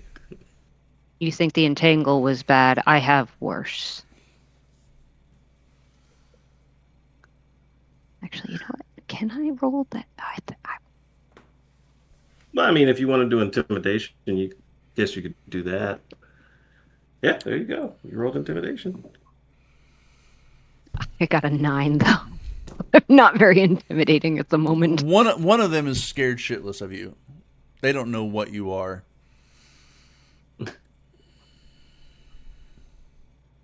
My guy tries to intimidation is not my corner. As my dude runs around the corner, I'm gonna use the thaumaturgy bottom descriptor, which is shaking ground, tremors, harmless tremors in the ground for a minute. I just figured as he's rounding the corner, having the ground start shaking under him might make him stumble up a little bit. Okay. We'll do this one above table. 17. I cannot catch a break.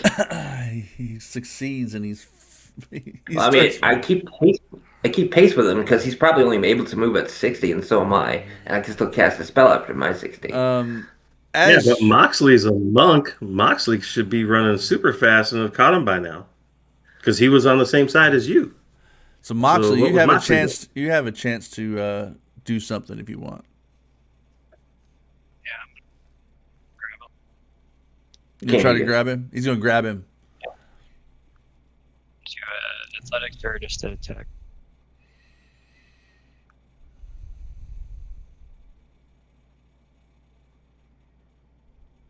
Yeah, that one. Great. We are all just eating it.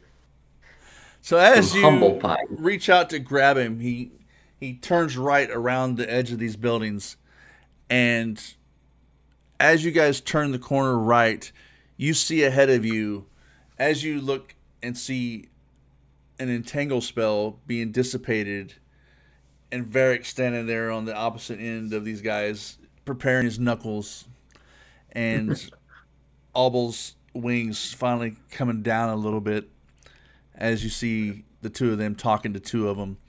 And the guy that you're chasing kind of looks back, but as he looks ahead, you see him kind of just freeze and then cut left. Both of you have an opportunity to grab him. I'm not going to try and grab him. I'm going to try and stab him in the leg with a trident. I mean, I'm tired of trying athletics. This guy is running too fast. He won't with a spear in his calf. You know, you can just sit here and swing to hit him and consider it non-lethal. I can't actually do that. I'll go with the non-lethal attack. That's fair. I think under what the new rules they have, it's like all attacks are just normal, but then anything once it hits 0 hit points, you before they die declare, okay, that was non-lethal, and they don't die. They just go unconscious for a minute. I doubt I hit him though with an 11. Wait, it's an advantage, so I have advantage on it. That's right. You said that. Yeah. I doubt it. Anything? No. Wait, yeah, 20. Dirty 20. Wait, did I? Did you say advantage or just opportunity? You said opportunity. I apologize. I missed. It's 11. I thought I had advantage for some reason. I don't know why I thought that.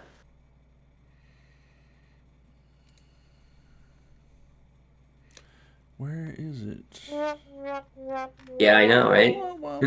I agree. Wah wah. A really small violin's playing here. Just for me. There we go. Alrighty. So Sad I no longer have access to the audio, a test of your reflexes. As you guys do this, we are actually going to roll initiative, because as Jam comes around and sees the guy dart left, you guys meet back up, and all four of them are now like in this area, and that's how we're going to do this. So, as I don't want to do that, I want to do this here. Really? Let's go. Now I can roll well. Great. Hang on, we ain't got there yet. Oh. Is this one? Yeah, we're gonna do this one. Move them over here. Move them here. Here. I'll put her here. Put her here. Let's bring the party into this. Boop boop boop. Let's get this party started. Boom, boom, and boom. So we have Obel, we'll say here. We'll have Varric here. We'll have Jam down here. And the mono, where Where is the Mox? Sounds right. Alrighty. So that's what we have. Let's get this screen pulled up right here. And let's go ahead and roll. Oh, you guys already started rolling. Alrighty. You said roll initiatives. Yeah. Alright, boom, boom, boom. And that's where we are. Boom, boom, boom. And we'll start. Alright, so after break, we will go into our first combat scenario, leading off with Lamano at 21. So everybody take It's going to be the only time I win an initiative. So go ahead and take yourselves a 10-minute break. Yep. And we will be back after.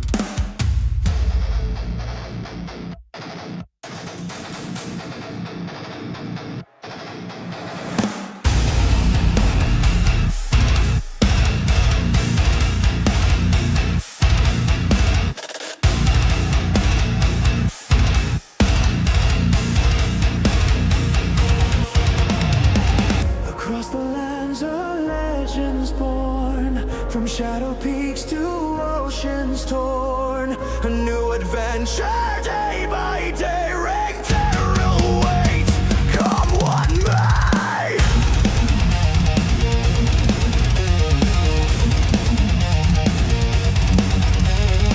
Still on stone, the dice are cast, each faithful roll holding fast. Heroes rise from dust and lore to seek the glory, nothing more. Whispers echo through the night, guiding spirits with the light. Epic fail and glory, hear our name. Through fire and shadow we stoke the flame. Across Ringterel journeys begun, until the final victory is won.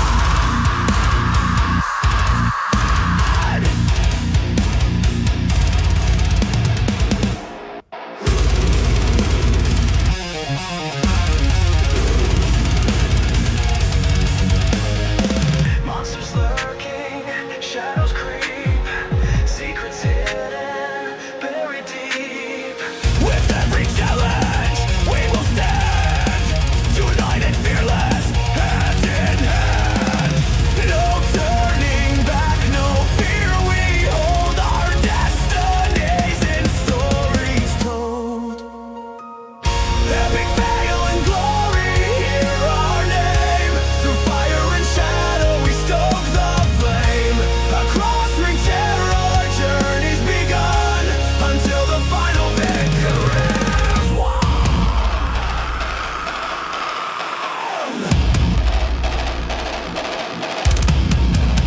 The heroes fade, a winding road, a heavy burden to be strode. We stumble, fall, then rise again, forged in battle, free from pain. With every scar, a lesson learned, a burning passion, deeply buried.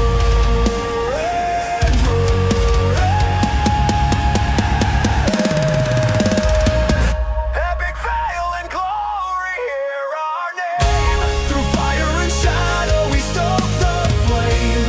Across Ringterel our journey's begun, until the final victory is won. For every loss, a triumph here. Conquer all your doubt and fear. Epic fail and glory, we're the call. Standing tall through it all.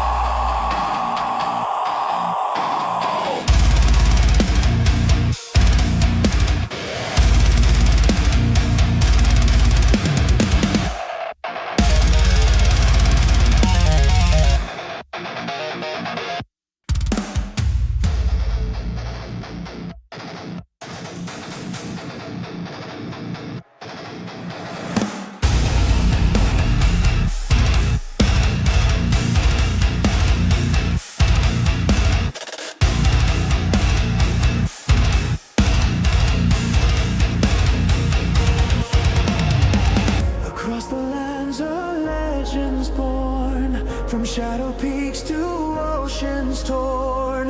A new adventure day by day. Ringterel waits, come what may.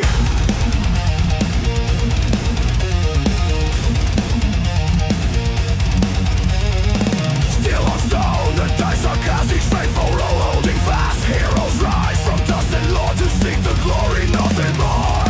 Whispers echo through the night, guiding spirits with the light. Epic fail and glory, hear our name. Through fire and shadow we stoke the flame. Across Ringterel journeys begun, until the final victory is won.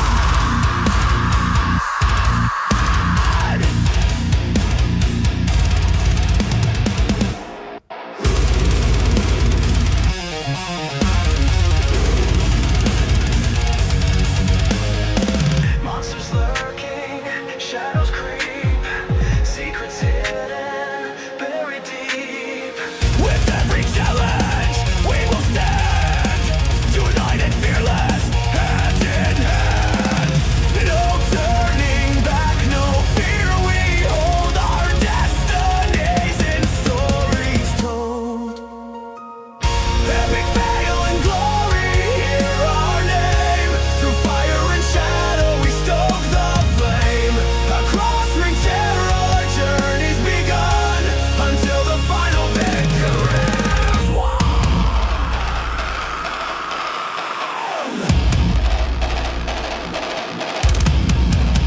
The heroes fade, a winding road, a heavy burden to be strode. We stumble, fall, then rise again, forged in battle, free from pain. With every scar, a lesson learned, a burning passion, deeply buried.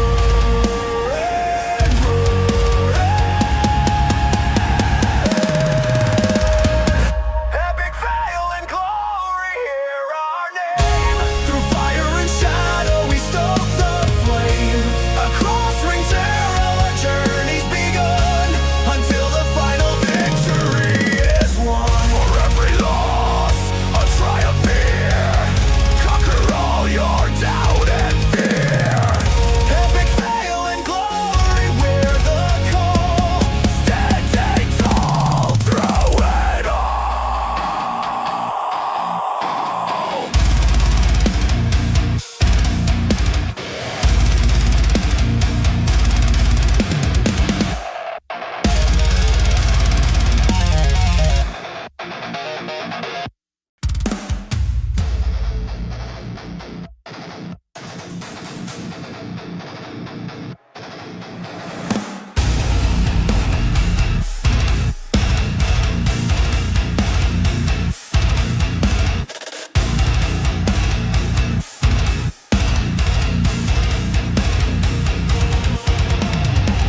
Across the lands are legends born, from shadow peaks to oceans torn. A new adventure day by day. Ringterel waits, come what may.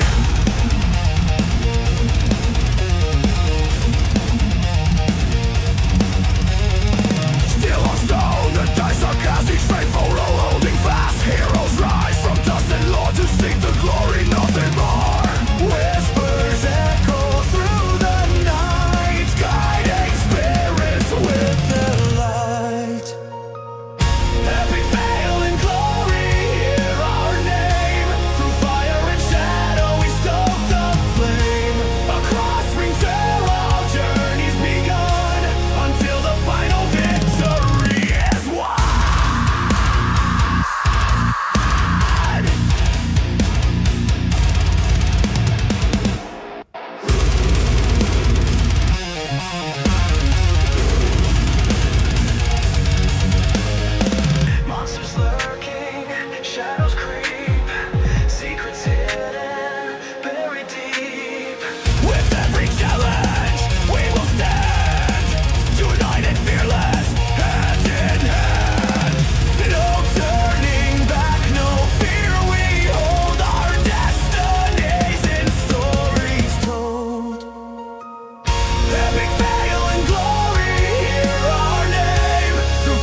forged in battle, free from pain with every scar. A lesson learned, a burning passion, deeply burned.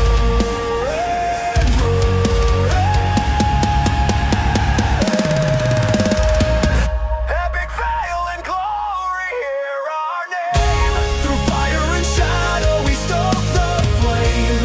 Across Ringterel, our journey's begun, until the final victory is won. For every loss, a triumph here. Conquer all your doubt and fear. Epic fail and glory, we're the call. Standing tall through it all.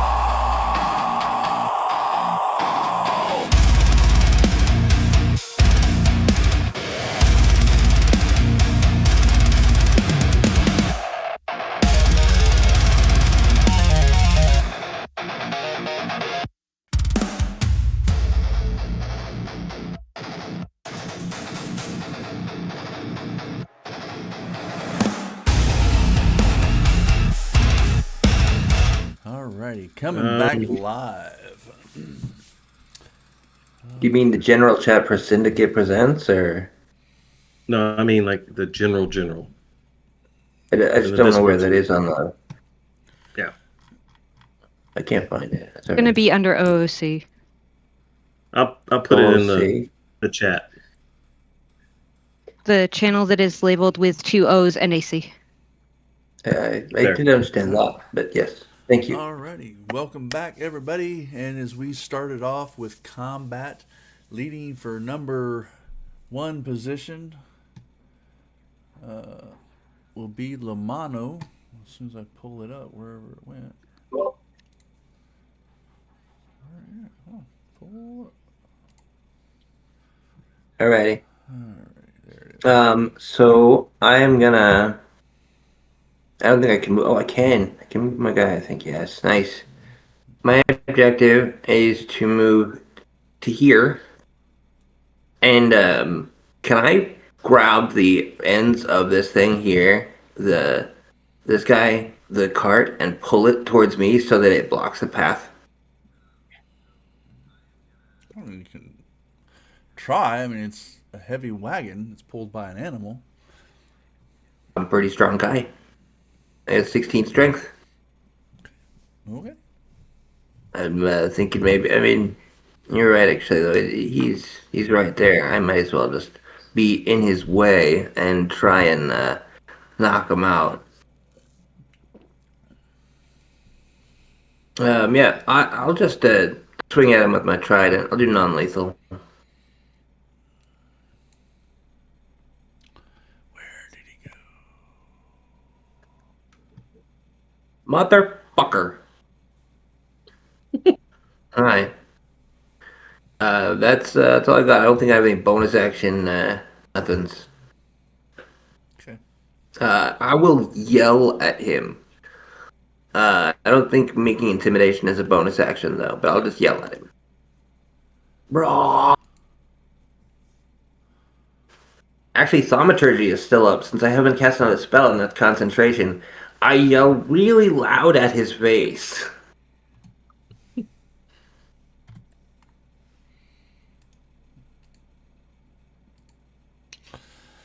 Alrighty. So after, is that everything? You did your movement?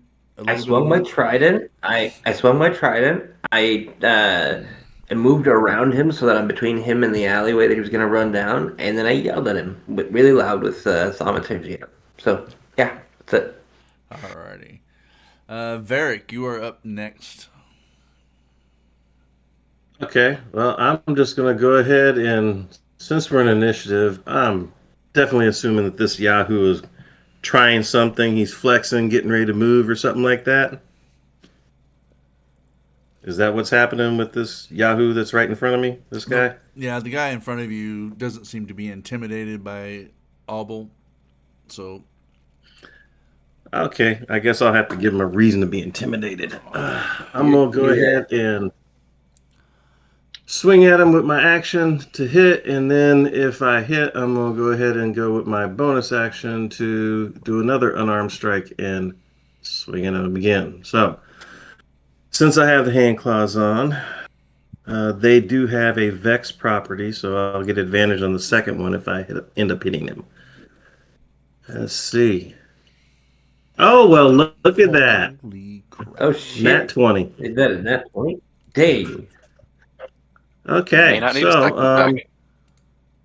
I may not need a second hit. Crit damage. Here we go for that. And if it looks like it's going to kill him, I'm just going to drop it down to, non-lethal to knock him out. Oh, you hit him. Still pretty good. standing? Oh, he's still standing, but he's like, you really hit him hard. Okay, so what I ended up doing, I see him there, not looking intimidated with a smug look on his face. I'm like, oh, really? Okay. I kind of dip low, crack him on the inside of his left knee, and as he's bending down because he had so much pain, I go ahead go for an uppercut Ryuken. with my bonus attack. Shoryuken. That one doesn't look like it's going to hit. That's a whiff. I'm assuming. So the Vex thing? What does the Vex thing do? Oh, you're right. Advantage. You're welcome. I got to roll again to see if I hit. I forgot my own advantage. And that's going to hit. Yeah. Okay. And that is for another 5 points.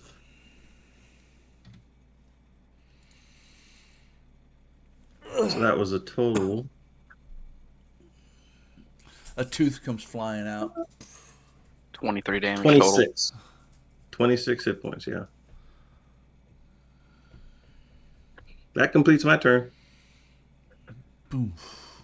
Alrighty. Did he not go down from 26 hit points? Nope. Obel is up. God damn.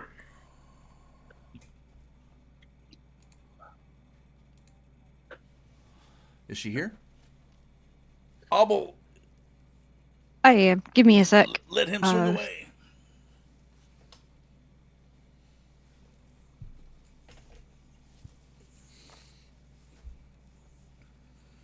Freya, go. Okay, Use spring strike. so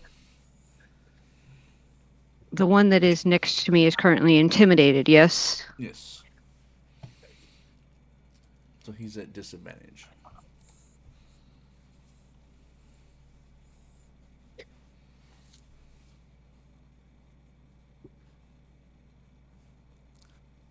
You know what? I am going to...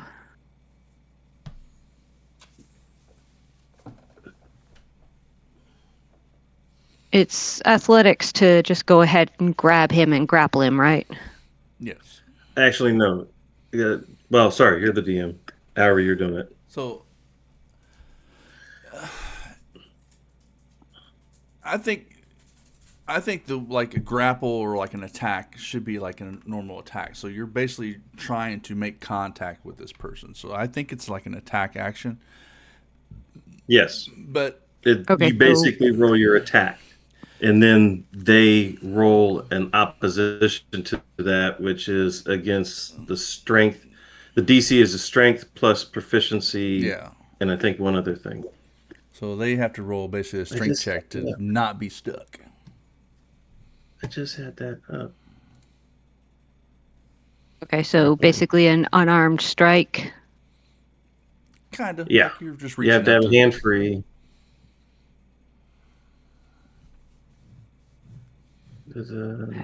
Don't know if I even rolled that correctly. Okay, yes, I did.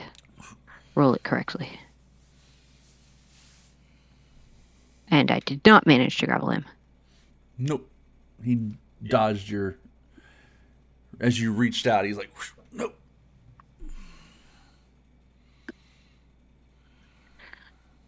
Alrighty, so... I believe that's actually all I can do. Time for jam. Oh, really? They don't go before me? No. but they all go after you. Okay. I rolled a nat 1, so I was expecting to go last. Your dex is higher. So, as you guys look up at Jam, he's just covered in mud on the front half of his body. Back of him is still clean. I pull my great axe out and hold it in my hand. And I'm going to ready an attack action if he attacks me first. And I would like to use my bonus action to attempt to intimidate him. Say, I've given you your chance. The choice is yours. So yield or be yielded. And I'm going to hold an attack action for if he attacks me. Okay.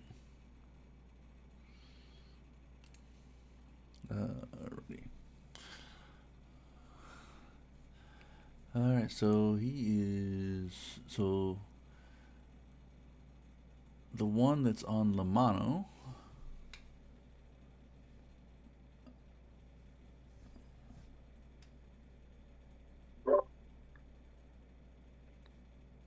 What's the stuff to my north and on this map? There's like a tree. Is that just like a lawn, basically? It's like a bush next to the building. And there's grass around it. I see. Okay. All right, so he's going to. It's like he basically swings at you with his mace and says, "Leave me alone." 20 to hit. Okay. Plus 4 would be 24 to hit. 1d6 plus 2. So it'll be 5 points of bludgeoning damage as he swings his mace at you. Ow.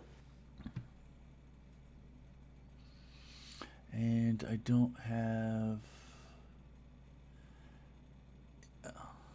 And he is going to try to move here. He's going to move one square down. And then thug number 2 is in front of Obel. He's going to have to roll to see if he comes out of his condition, which he does not. So he is going to swing in fear of whatever you are. And he rolls a nat 1. So he misses horribly. Get away from me! The one that Varric just pummeled the shit out of is standing there really, really bad. He's hurt and bloodied badly. He is going to make a horrible decision of trying to hit you with his mace. As I'm standing there, I'm like, "Are you sure you want to do this? You sure you want to do this?" And this is the one that you seen with the burnt scar across his face. 17 plus 4, 21 to hit. Oh, yeah. For... Oh. 5 points of damage? Yeah. Well, it'd actually be 6 points. Or 7 points. 7 points of damage. Bludgeoning damage. As you like hit him and he stumbles back and he comes back with his mace and he just catches you just right. With a glancing blow. The one that Jam is on. Are you sure you want to do this? Just want to be left alone. The one on Jam said that to him? Yeah. And because Jam pulls out his weapon, like ready to strike.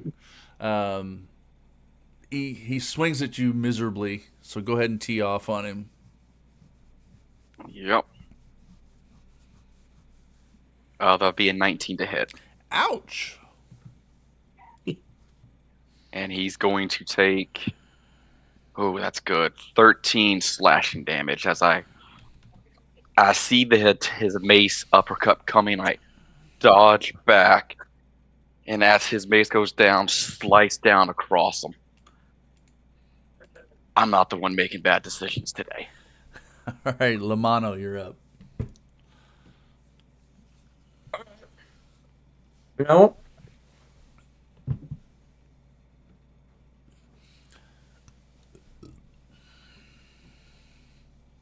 I don't know if I can cast a spell right next to him that is interrupted by anything, is it? Shouldn't be, unless you mess up. Okay. Don't fail. Actually, because I can't actually mess this one up, I'm gonna burn 2 my spell slots in a turn. I'm gonna cast Bless first on the other 3. Now, you can only cast one leveled spell per turn. That's actually inaccurate. You can only cast. It's if you look at the exact rulings for it, it's a you can't cast more than 1 full action bonus. I'll look it up. I actually just watched a video on this. It's commonly made mistake that we can only cast 1 spell per turn, but it's because of another ruling being unclear. Like people with haste can cast 2 full round actions. People with have a bonus action spell can use bonus action spells. Let's see, I'm taking. Go ahead. Well, I'm casting Bless on the guys. On us. Okay. Okay. Got to remind myself what that does. Let's see here.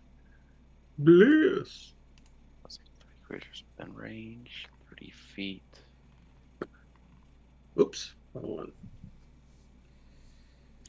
I am actually out of range, so you can hit yourself instead of me.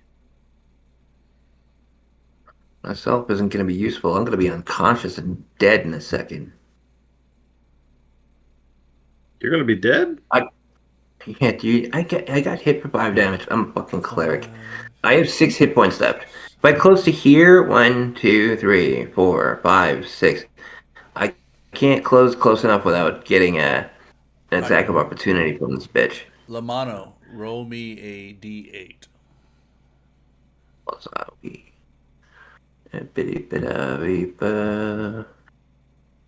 D-aught.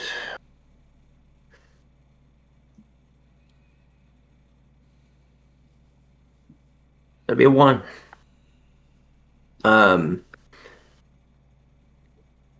Yeah, alright, you know what then? Since I can't catch him with it, and blessing the other 2 plus myself won't Now, hold on. help me out all this round. Fuck it, I'm taking too long. I already said I was gonna bless him. I'll bless me and the other 2. So you cast Bless. Yep. And as you do, Red Nux and me are blessed. As you do, like I've said at the beginning of this, is that all magic is still new and being learned, and it's wild. And the wild magic effect takes place. And you should have rolled any number but 1. As the magic, I rolled a 1 though. As you roll a 1, you all notice that Lamano is gone, and there is a potted plant laying on the ground where Lamano once stood. Charming. 1 in 8 chance to be a plant. Oh, I fall to the ground and I say, "Oh no, not again." Who gets it? Wait. Specifically petunias. Yeah. So, as you cast that, Varric, it's your turn. So they don't get blessed? Do they get blessed yet? Or no? Everybody gets blessed, but you turned into a plant. I'm a plant. All right. So I have an additional D4. Okay, so this is something I have to ask you, Ducky. How are we making the custom rolls in D&D Beyond? I know in Roll20 I could put the macros in and say, roll this, add this. I just click on roll dice, and then I click, like, if you want me to roll and add D8, I click on the D8 to add one. and then I click roll. Yeah, because you click on Yeah, each, but I mean each to add dice. your modifiers. There's And a we got button. blessed, so that means an additional 1d4, so that's another. So you click on the D20, and then you'd also click on the D4. Yeah, and then I just got to tell you I have to add my modifier to it and let you know. Yeah. Okay. So you click on the D20, the D4, and then add your modifier. Oh, I almost forgot. How do I put it at advantage? I have not seen that. I've seen people do it, but I have not seen it yet.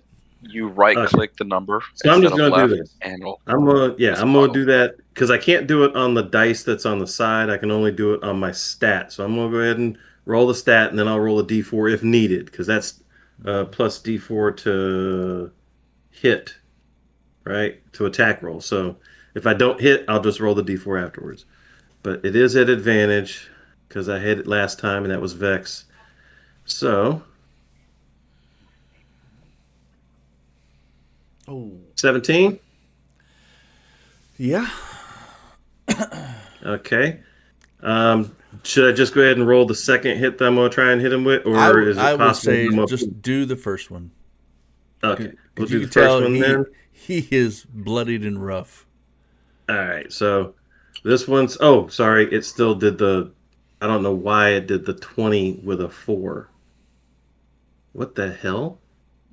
Okay, hold You on. might have to hit clear. Yeah. Okay, bludgeoning damage.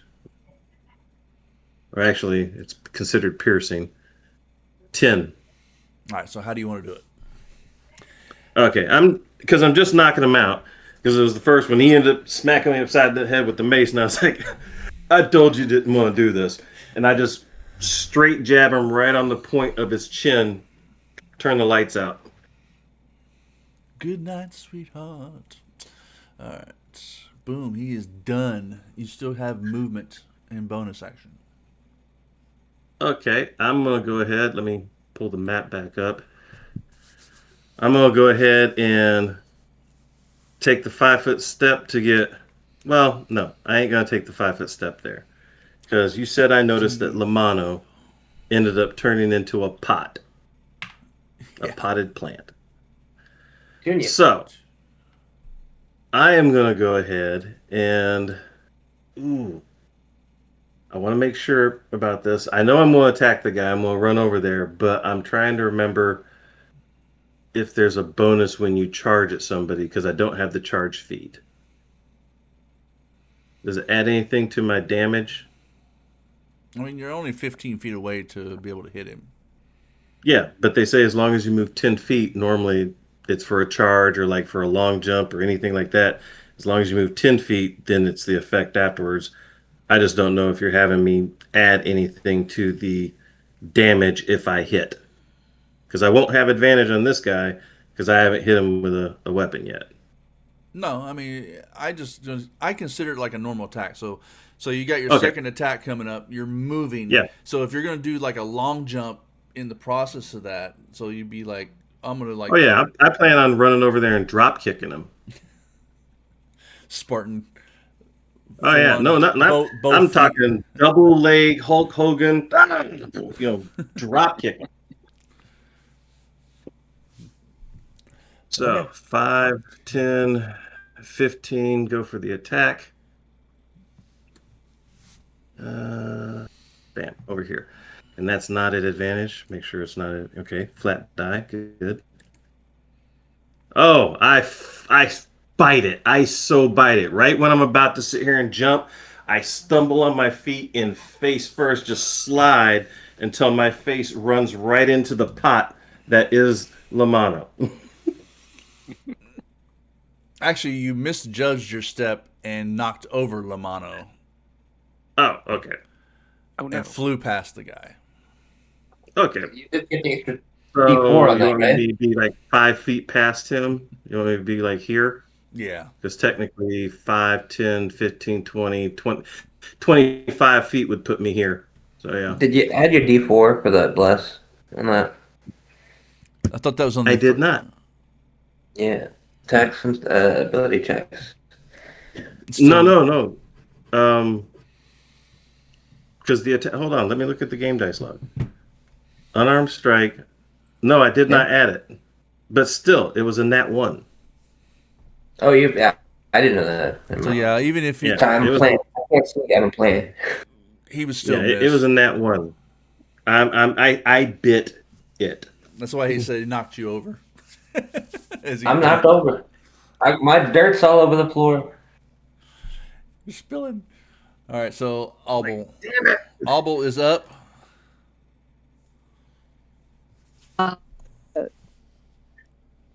At being Albel. swung at. Am I muted? I'm sorry. No, you're good. No, you're No, good. Oh, I am you're not. on. Okay, I'm good. Uh, being swung at, Albel is going to proceed to angrily proclaim, "You shouldn't have done that," and attempt to knock him unconscious with the butt of his hand axe.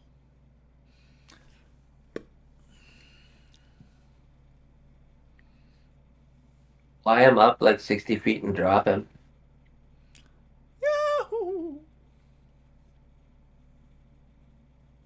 Plus Be a like D4. Azazel. Oh, right. I forgot the D4. Give me a sec. I've had the worst Probably headache still all doesn't day. hit. It's been so That tough for me to hits. keep my eyes open. You just hit. Oh, Actually, you hit. okay.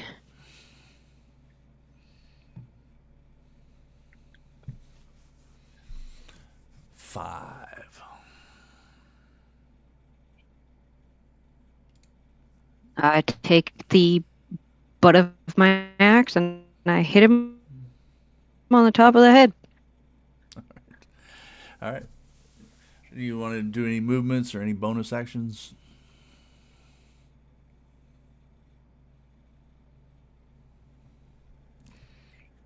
What kind of damage did you do, Don't Elmo? have any bonus actions that I am aware of.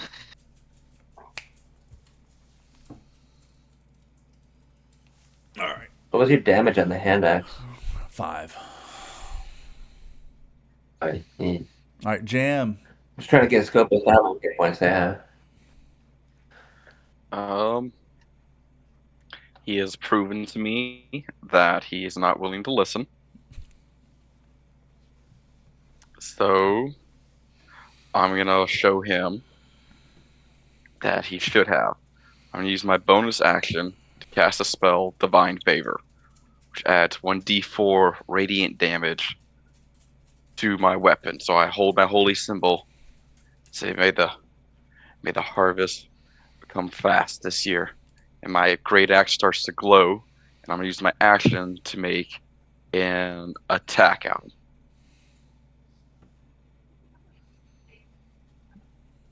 And whiff it with a 7.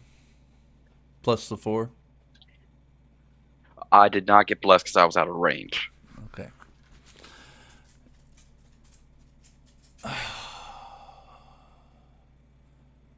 Alrighty.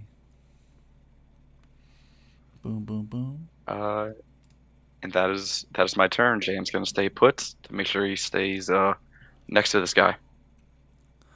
All right, Thug number 1 sees Lamano turn into a plant, sees you kick him over and fly past him, and just be like, "All right, since you biffed it,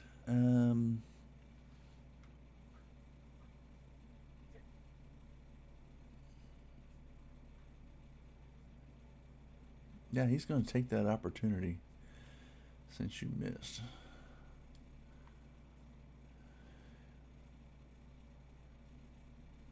You're Did I muted. get attack of opportunity since he left my space? Yeah. Okay. Let me go over here. And since I see him trying to run, my hit, I'm going to attempt to grapple with the hit. Okay.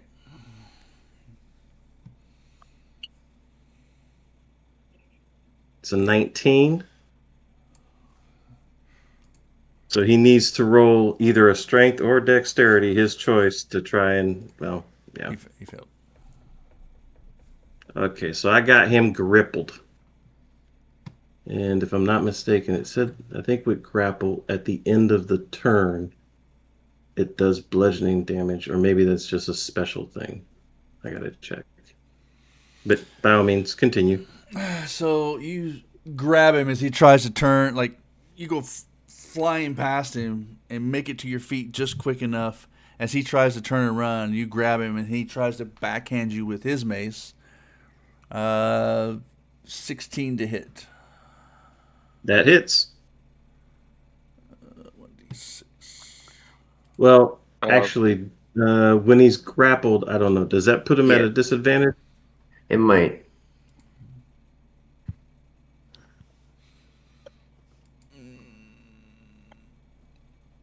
I believe he has disadvantage on attacking anyone other than the person that's grappling him.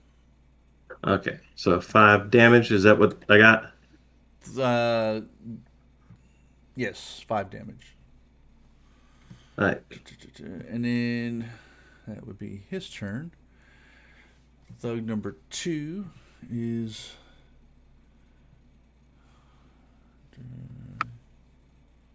And he rolls on that one. He's so scared of you.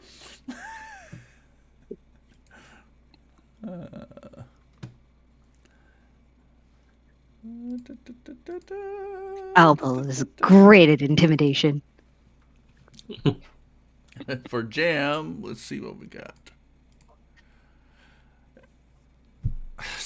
Lord, I gotta stop rolling once. All right, Lamano, give me. Actually, let's see. I'm Laplanto. I am Laplanto. You, Ducky, I looked it up real quick, Ducky. On a hit, the target takes bludgeoning damage equal to 1 plus my strength modifier in the grapple. So he took 6 points of damage. So that's. Or sorry, no, 4 points of damage. 4 points of damage. Four. Okay. All right. Lamano, as you grapple him and he tries to backswing you, all of a sudden you see, like, poof, Lamano turns back into himself, laying on the ground. So half your movement to get up if you want. Okay. I'm on the floor. I'm gonna cast Guiding Bolt on him. Okay. Fuck that punk. Motherfucker. 13? Oh, wait, plus a d4. 13 hits. Alright. All right, cleric. Fuck that punk. It would have been 17, actually. Okay. He's might die. 18 damage? All right, so what we're doing here, as you go to cast this spell with your strike, your size increases times 2, so you're now twice the size you were. All right. 13-foot tall guy, orc, is lying on the floor, blasting him. I'll get up after I've shot him. So 18 damage? Just Alrighty. You blast to him. clarify, he is now an orc again, correct? Yes, he's an orc again, Yeah. and then he goes to cast Guiding Bolt, and his size increases times 2. Okay. So a 13-foot tall orc. Keep in mind, if you hit him with something, chances are that's a plus 1d4 because it's like the enlarged spell. Yep, probably. As it is right now, though, he has 18 damage on him, and the next person who attacks him has advantage on their first attack. Alrighty. As he glows, bright light. The same kind of light. I wish I could get out of this room. I have this stupid headache. I'm sorry. All right. Varric, you're up as you just see this thing get hit in the back with a Guiding Bolt and see Lamano. Holy diver!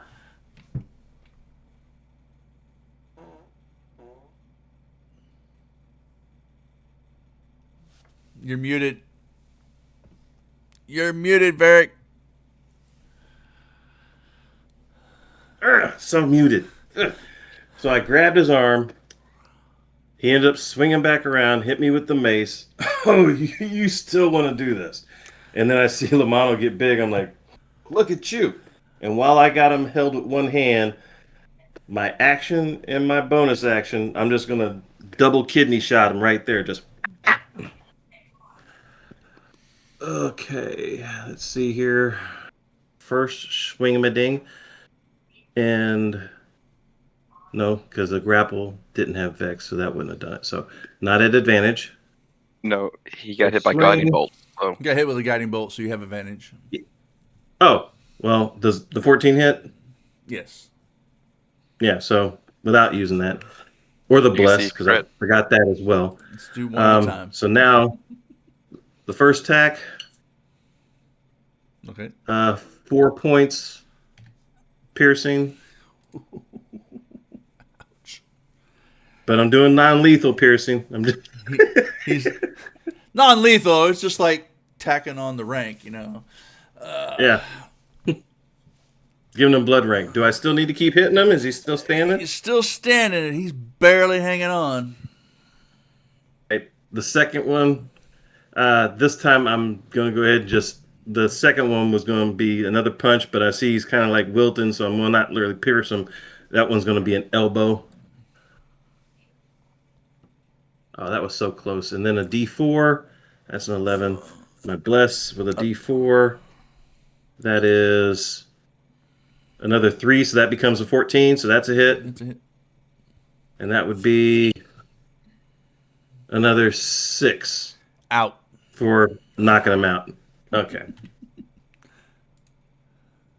Alrighty. I'm sitting here wiping the blood off my nose and my eyes. Who's the next one? Ugh. All right. You see the last one still standing near Albel. Okay. Elbow.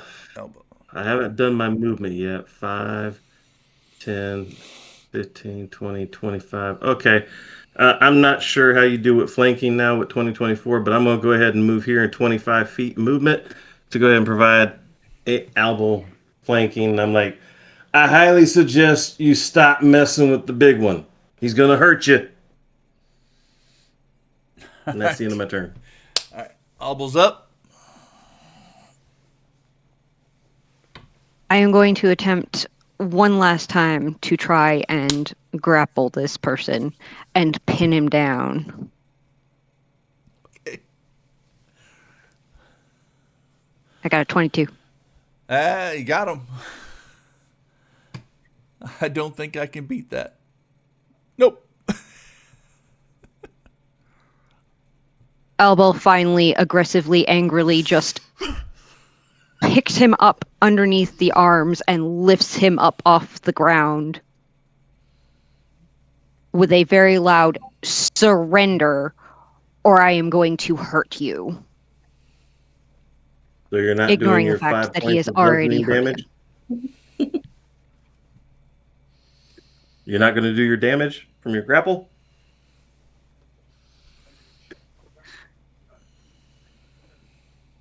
There we go.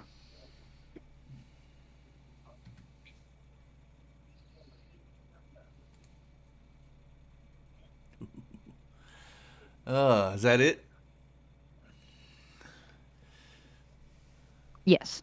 He is now holding this person in a tight grip off the ground so that he cannot attempt to flee again. In basically a arm lock. So he cannot swing either.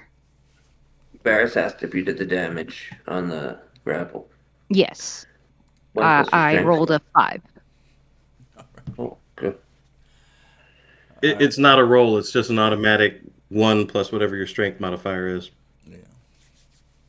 So, Jam, you're up. All right. Cam is frustrated. He's not doing anything. And this thug is not surrendering. So he's going to attempt to hit him again, get him to yield with a 15 to hit. That hits. So that will be 10 slashing damage plus. There it goes. 1 radiant damage.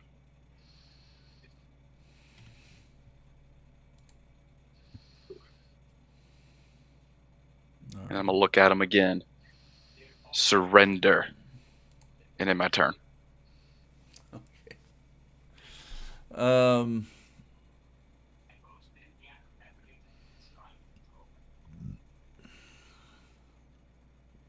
As you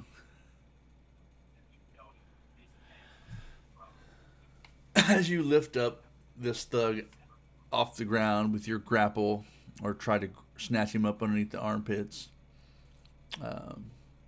you really can't do anything, but he swings around grabbing the crossbow and basically puts the crossbow basically point blank to you. It's disadvantage unless he has sharpshooter. He was going to miss anyways. Because it has a specific range that.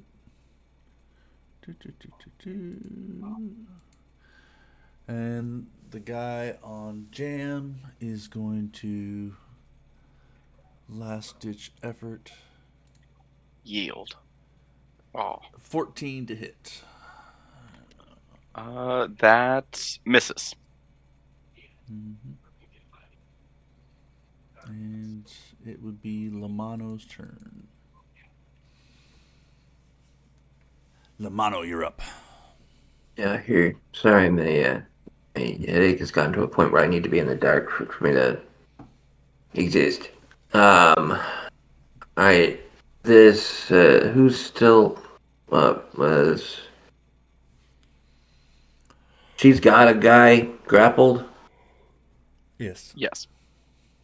Alright, cool. Yes, I now have him restrained and he is intimidated on top of that. So absolutely horrified at the fact that he is now being held by the angelic creature that he is terrified of.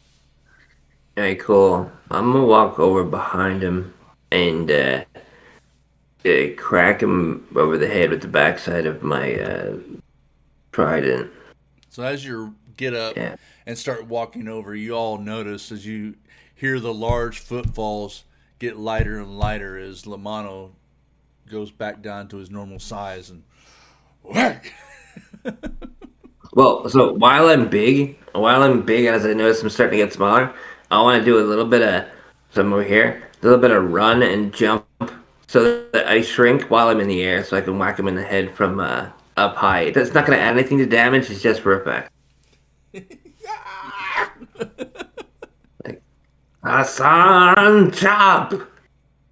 Yeah, 14 plus a d4. I hit it, I think.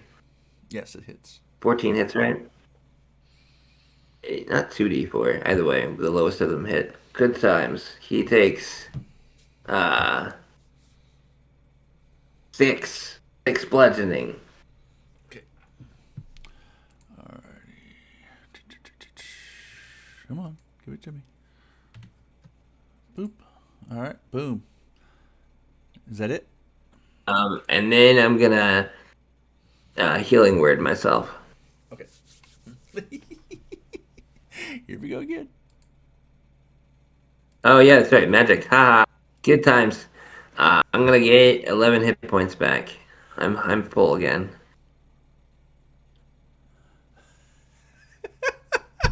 As you go to cast yourself, let's see.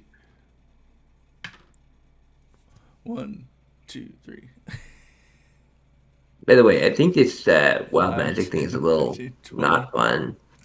So, as you go to heal yourself, you teleport 20 feet into the alleyway behind the wagon. I don't think this is fun. This wild magic is not fun So, as a mechanic. All right, so. All right, I teleport. Varric, you're up.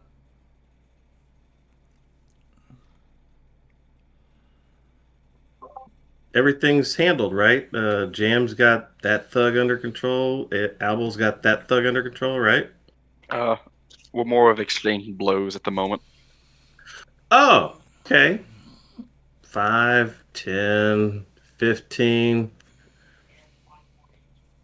Get on up there. Hey, get his attention. If he ends up looking at me, double punch.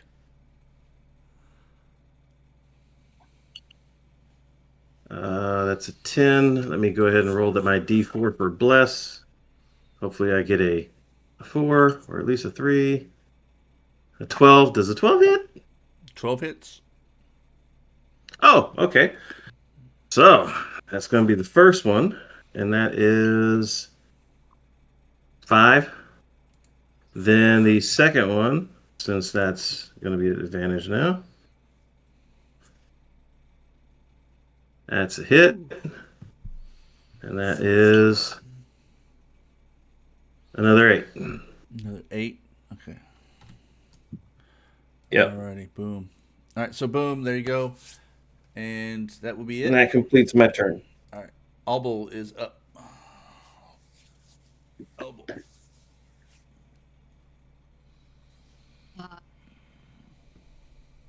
I guess I have to re-roll to see if I have maintained the grapple. Yes. No, he has failed. to on his turn roll to see if he breaks the grapple. Yeah, I have to break your grapple. Oh, okay.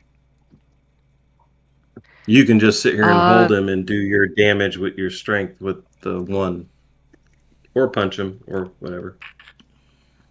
Crush. I'm going to continue to restrain him. Okay. For the 5 damage. All right, so he basically goes unconscious at that point. You put him in a sleeper. You choked him out.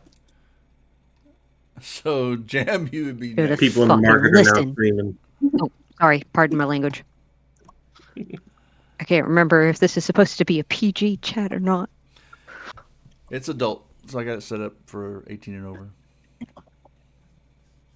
Oh, okay then. He should have fucking listened.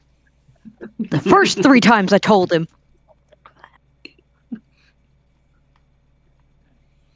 So Jam, once he is unconscious, I do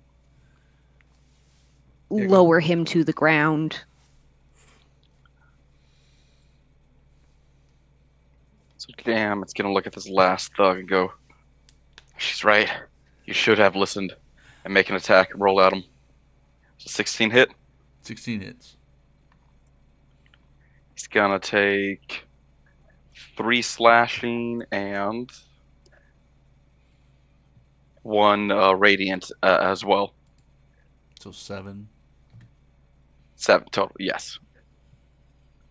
Is he still up? He is barely breathing at this point. He's barely even holding himself up. He's on that thread. Do you yield? I ask. And since in my turn. And since it's his turn, he's like, I yield. Everybody that casts spells. Now listen, everybody that casts spells this round or during this combat. So Lamano casts 3 spells. So therefore he gets 3 grit points. I'm going to do grit points this way. With magic being new and not really being understood and how things are still wild and unpredictable, you being faced with adversity in this moment gives you 3 grit points. So when you go to cast those spells, you use that grit point to hone that focus that you spent casting that spell. So now you know what it takes to cast a spell during moments of intense exertion, excitement, frightfulness, all those things, all those emotions that can come over somebody during a situation. You understand it now. You are grasping what magic is and how it can be used. You're understanding it. So now you have more of an understanding of how your magic works during moments of heightened importance. So like Jam, I think you cast 2 spells, did you not? So therefore, you'll have 2 grit I points. cast 1 divine favor. So yeah, so you'll have 1 grit point. Yeah, but they didn't have any of the wild magic things happen when they did Entangle or these other things. I never heard you asking them to make rolls on that. So they did. Yeah, I realized that after something was said. Yeah, I got hit by all this while I saw this people cast spells and have no effects. After you also said that divine magic was something that was less affected by this, for some reason when you were talking about the wild magic thing, it was quite frustrating actually. Yeah. So there was things that happened. I did roll for everybody. If you looked into it, you'll see. Oh, that so all that the I rolls. accidentally missed things. I'm sorry. So there are things that happened. Yeah, That you only said it to me. yeah. So those you're the only one that had effects that affected you. So, Right. like Yeah, I don't know. when It just seemed like it was only happening to me. I You can know see why that's the case. if Jam would Oh, have. right. I remember now. So actually, Jam should actually I missed that on Jam because Yeah. he missed on the very first one. On his very first attack after he cast that, he missed. But since it's still up, his next attack should have done double the damage. So I missed By the that way, one. Yeah, because I've got that here. I yeah. did miss that. So Jam should have done double damage on his first attack that he actually connected with. Yeah, either way, if something like this is happening all the time, it really needs to stay somewhat consistent with it being applied to everybody and it being known that it's happening so that it doesn't appear that it's just happening to one person. So I'd be much less about this if I could actually think straight. Like, my head does not let me do anything. I kind of have to sign off because my head hurts too much to talk. And so I'm sorry for being frustrated. No, it's, I'll stay on for a little bit longer, but I'll just not I, talk.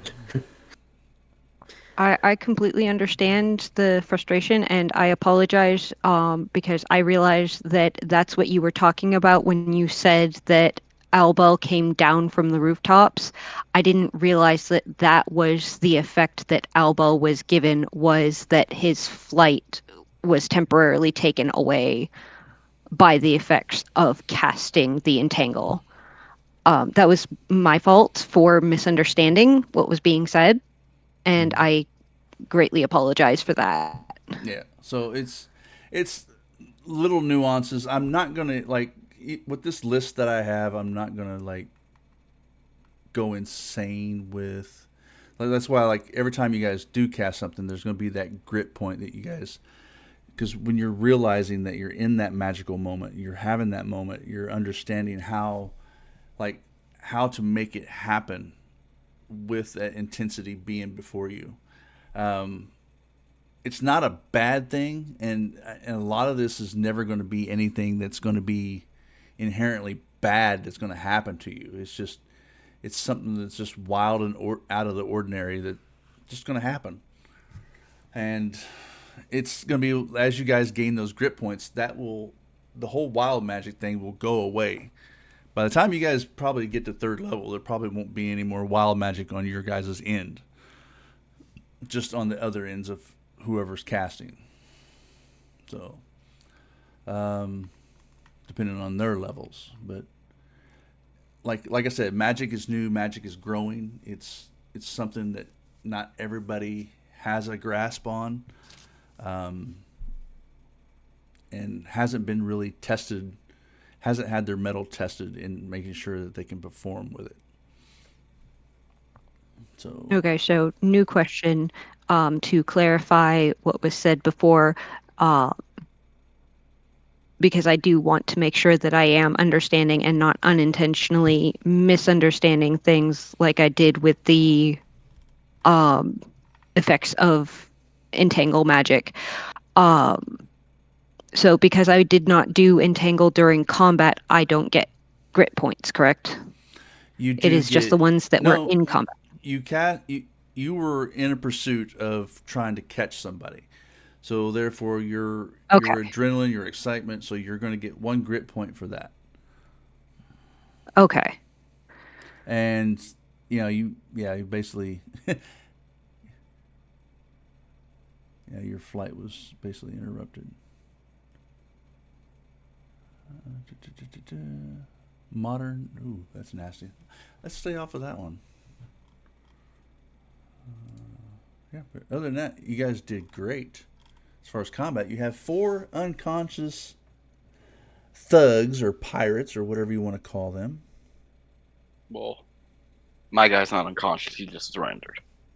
Yeah, he's I surrendered. go ahead and look in that wagon that's nearby to see if there's like any rope or anything of that nature around, or if there's a market guy that's out, because I don't want to just take somebody's stuff. Van pulls his rope out of his bag and starts puts the guy's hands by his back and goes, "I have the authority that's put under me as a volunteer, a militia of the Stable Helm. You're under arrest for creating public disturbance. You and your compatriots. Tie him up. Turn around, sit him down." And as I sit him Elbow down, will also. Sorry. Go on. Alba will also take out rope and assist with the restraining of the people and following Jam's example of putting them in a line leaned up somewhere. Clearly still irritated, but otherwise less irritable than when he was running. And as we get them restrained and put them down, Jam goes by, and each one of them gets 1 HP from his lay on hands, pushed back into them to stop their bleeding and to wake them up from unconscious. Okay. So that we got 4 restrained, awake pirates, more or less. All right, so noticing that the situation's calm and cool and collective, you focus on your casting and stuff like that. As you start to do all this, you see about 10 of the guards come down the street, one down the alley. Like, what's going on? We believe these men are pirates. Muted. We went to talk to them. They ran, and then decided to make a stand here. Do I recognize any of them? The guards? Yeah. Remember my backstory? Yeah, I mean, you know quite a few of them. I mean, Any of them assholes? There's a couple that are assholes, but not like crazy. I mean, you see Captain Douglas over here that's coming down. Like, hey, what's going on? We did your work for you, Cap. basically showing up like blisters, right? Showing up after the work. I'm sorry I was frustrated about things, but I do actually have to go. My headache's turning into a migraine, and I can't actually hear people talking or anything without it getting worse. My apologies, guys. I'll be back again in 2 weeks. I really can't push through migraines. They are kind of crushing. Apologies aren't I hope you guys have a good rest of the game. migraines, I'll I talk to you completely guys afterwards to get a recap. Yeah, I'll talk to you guys later to get a recap, so I'm not lost. You'll be good. You guys have a good night. Health is important. Yes, it is. Sorry, guys. I'm really, really sorry. It's not the things. I'm just headachy. I really am sorry. Bye. I completely understand that as someone that has chronic migraines, that there's only so much you can do once the headache decides you are done. Yeah, it can drop you. It can basically level you. All right, so all the work is done.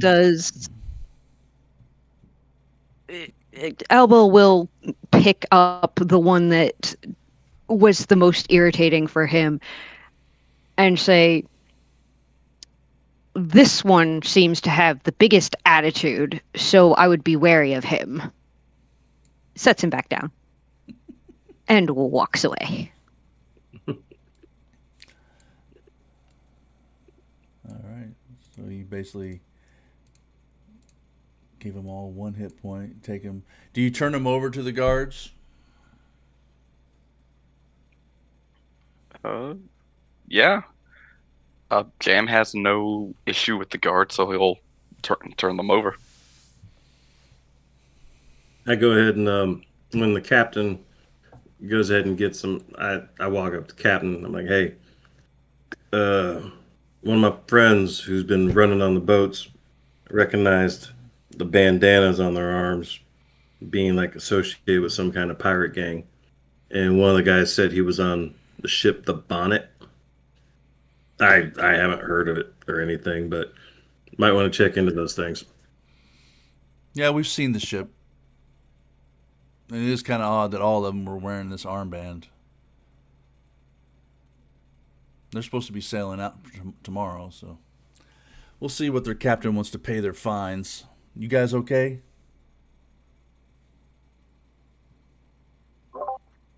Ah, same Covered in thing, mud. different day, different fist, same blood. I heard there's a fighter coming to town soon. Don't know the name, but I heard there's a fighter coming. It might be a good challenge for you. Depends on the money. I don't fight for free. Oh, I know.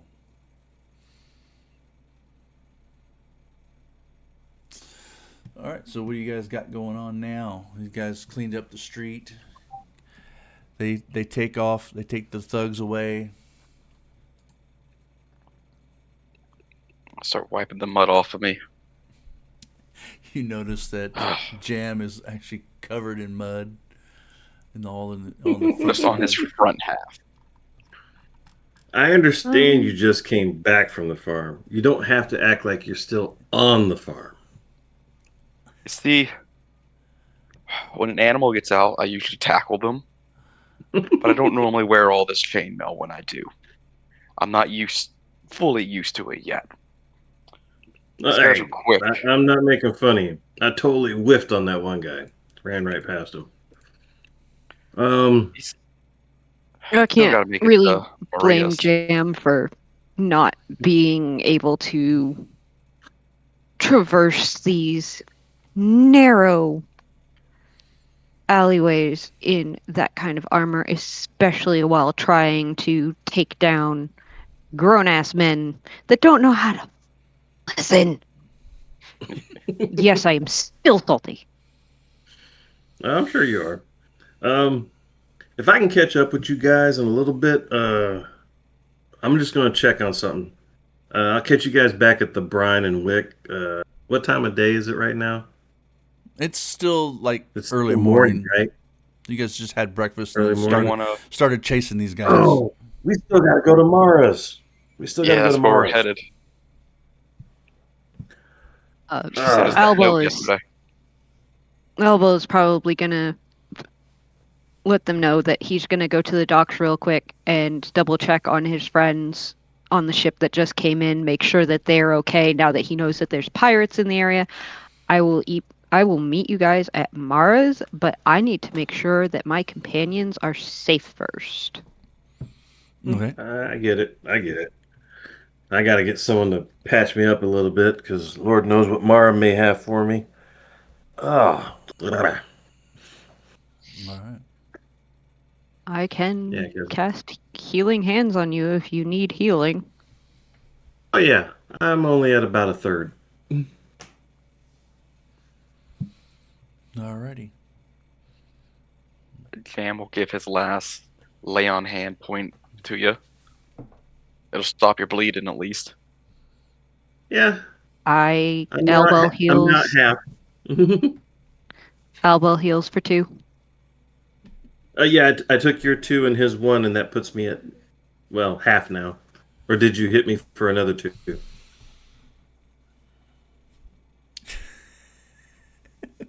I think it was just that one. Yeah, I can only Okay, do it once per rest. All right. No worries. I'm at half. I might survive a hit, but I'll give a couple in the same time. I will make sure that Mara doesn't mistreat you too much. She's treated me I'll good. explain it to her. She'll be fine. So I guess we are heading to Mara still. So you head over to Mara's. Lamano's probably cleaning himself up and going back to the temple, do some prayers.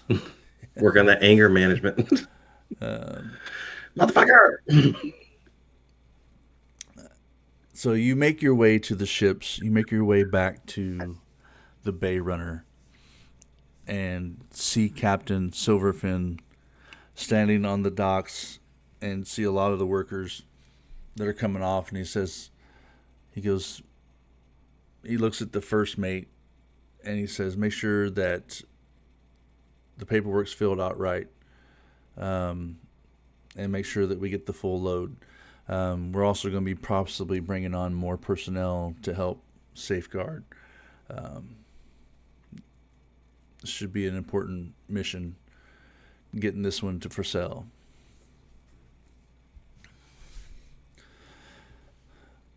Elbel. Elbel hears all of this being said. Yeah. Elbel. Okay. Welcome back. How's my angel doing today?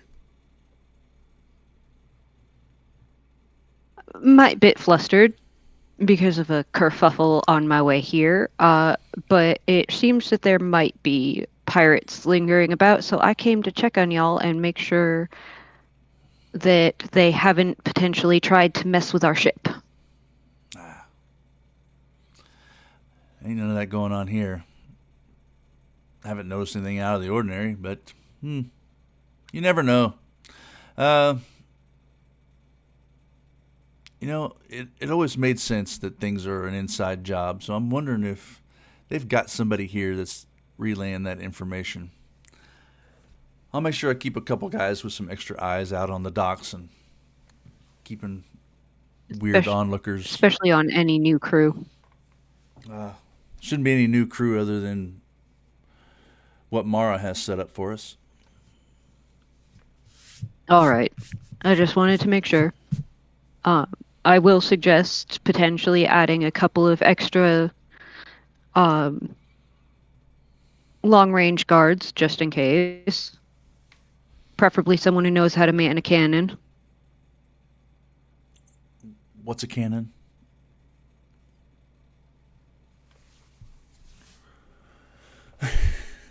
Cannons haven't been invented yet. Oh, so then that would be a turn of phrase that Alba wouldn't know. Never mind. So, yeah. Probably a scorpion or a ballista or something like that. Yeah, like a ballista. Heavy ballista. Yeah, he'd make a joke about having someone that knows how to fire something long range. And he'll just basically shoot the shit with the crew for a minute, make sure that everybody is indeed okay before heading off towards Maros. Okay. Catch up with everybody, actually help with a few things on the ship and this and that, and spend a little time and making sure that from what you're seeing that nothing's out of the ordinary. You can go ahead and give me a perception check if you want to see if you pick up anything out of the ordinary. Can indeed.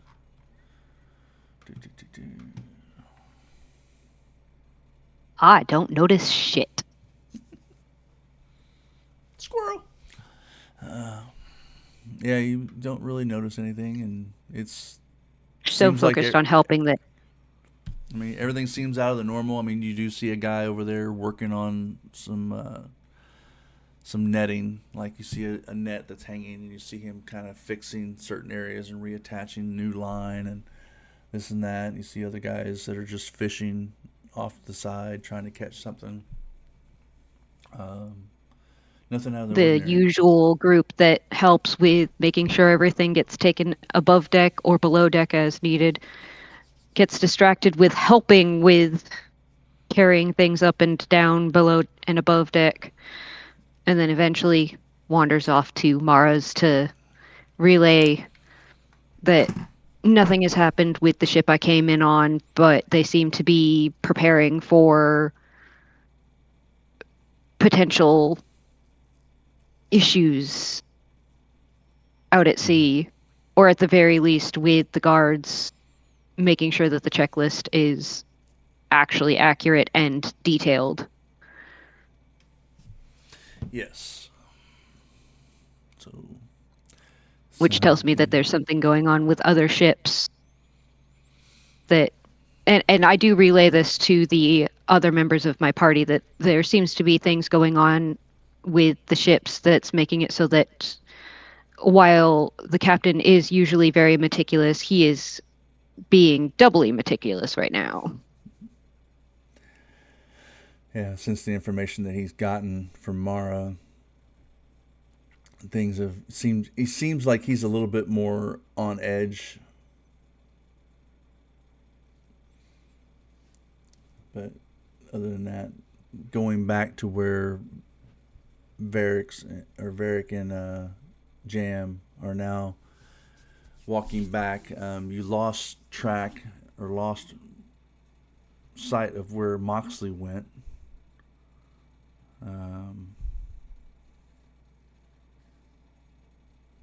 We You guys probably have- would have spent a few minutes looking for him, and then Abo would have caught up with us, and we decided just to keep going to Mara's. They'll probably be there waiting for us, or they'll catch up. And if anything, I mean, Moxley's a big boy, literally and figuratively. Yeah. Just want to make sure he didn't trip and fall and break a leg on the way. Or a couple other people under him. Mhm. Yeah.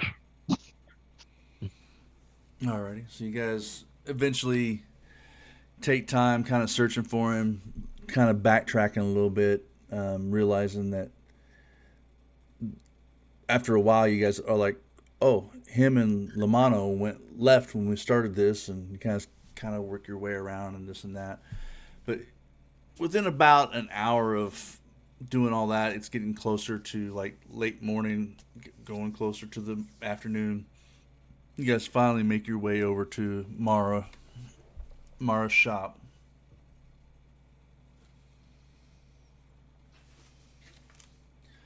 As you look at the shop, it's kind of basic and quaint. Nothing real special about it.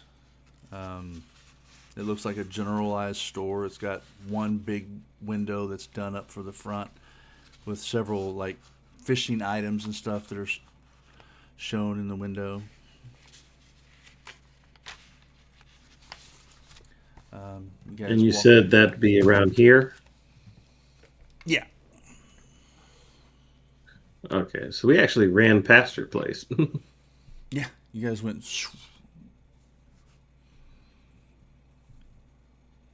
Okay, well, go ahead and walk in. Hit the bell of the door as they come in. Hey, Mara, we made it. They were supposed to tell you when you woke up this morning. What took you so long? What Minor happened? disagreement. What I'll let happened them to tell you, Varric? It's not my fault. They wouldn't It's listen. not his fault. We may have found some pirates. Which is why I called you all here. You know, I have just as much in stake into this city as anybody else. And a lot of the dealings that I have help produce the income for this city. A lot of the connections that I make help produce income for this city. And the farms outside the city. You know this. Mm-hmm. In our defense, we managed to catch 4 of them. Oh, good. Looks like they gave you a little bit of a scuffle. I may or may Hey, not have Lamano, unintentionally terrified problem. one. Oh, Albel's scaring the spirit out one of them. Only a little bit. I fell in the mud. I can see. Lamano turned into a plant. And then he doubled in size. After turning back into an ogre. I should clarify that. He did not double in size as the plant. I told you, you've got to practice. You've got to practice. You've got to practice with that fervor. Same as Practice was easier. Varric that punches. You've got to practice or you get beat. Hell, I practice and I still get beat. So, anyways, why I called yins? I want yins on the next ship was Captain Silverfin. You're to take the Bay Runner back to Frisell. Make sure that the shipment gets there okay. Make sure this captain. Across the wall. You're going across the pond. You want me? Don't worry, Varric. Albel slaps a hand onto his back. You've got me there. I know, but and you also and have. if it makes you feel any better, it's not as steady. I gotta get my balance. If it makes you feel any better, we have made it so that there is a nice section specifically for our dwarven counterparts to make things a little easier on them. It has a little less sway. Because you're a friend, I'll forgive you on that. I don't go by that. I'm what I am. I apologize. But I ain't no damn dwarf. As I apologize. Mara place a sack of coin on the table in front of you, Varric. And this should help ease the pain a little bit. That will definitely pay off some debts. Okay. I got no reason to argue. I was sleeping beside your trash earlier, so if you need the help, I'll give it. I need you to watch out for the others. As long as they keep me out of the water, we're golden. I also have this. And she pulls out this device that's cylindrical in shape. It's made up of like tarp. Like it's made up of a roll of tarp. And it's just big enough to wrap around you. And it's very... And she goes, make sure you wear this when you're on the ship. Or keep it near you at all the times. Yeah. I call it the noodle.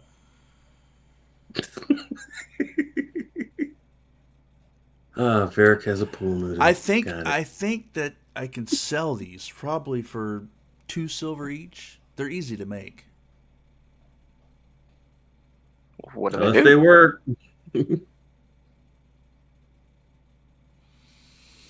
So basically, it's like an early on life preserver. It's just a small circle with like a tie-off end on one end. So you wrap it around you and tie it off. And you basically use it as a floating device.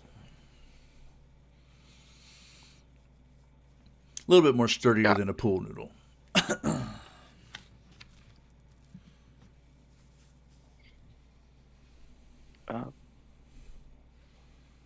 Jam will lean in. Hey, you saw PJ the other day. He's when you sent us the note. I noticed he was doing the same moves as these pirates were doing. I'm gonna talk with Keeper Vale as well, but can we just keep a closer eye on him? He's a good kid. It's just he's trying so hard to impress everybody.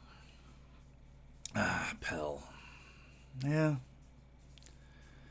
I can find things around here to keep him occupied all day.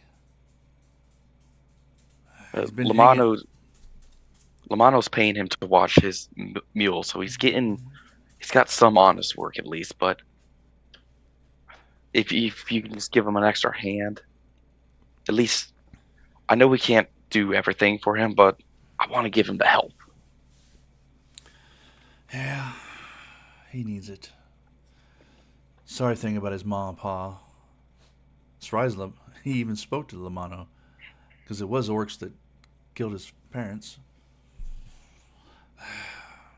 Yeah, he didn't have kind words to him. I wanted to reprimand him, but I just couldn't. Yeah. And I don't think Lamano knows. As I whisper and glance at him and glance back. Yeah. Well, anyways, they're loading the ship today. It'll leave in the morning, next morning. So you'll be making your way to for sale on the next morning. As far as how were these individuals dressed, or did they have a certain look to them? Yeah, they had dark clothing with a red armband. They said they were from the Bonnet. Have you heard of that ship come through? Well, the Bonnet has been a part of our supply chain for a while. Captain Sounds like Captain Thane, I think it is. Yeah, Captain Thane.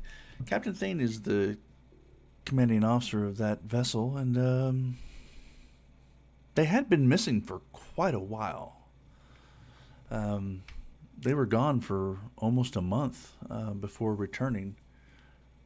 I don't remember. I didn't hear it. I'll have to inquiry a little bit more to find out from the harbor master what was going on. But it does seem kind of odd. So you said the ones you ran into were wearing armbands. Red armbands on the left arm, all four of them. Might be something to look into. Yeah. I'll get somebody on that. I might send Pale over to find out what's going on. No, I won't do that. Boy, get into more trouble than it's worth. Agreed. We'll see. We'll see what we're going to do with it. And then I'll make sure that you guys have what you need before the trip tomorrow. So I'll have it dropped off at the inn. Okay. Make sure you guys have at least some healings in case something does happen. Don't need you running out of energy over there, Jam. A couple bottles should help you. I appreciate.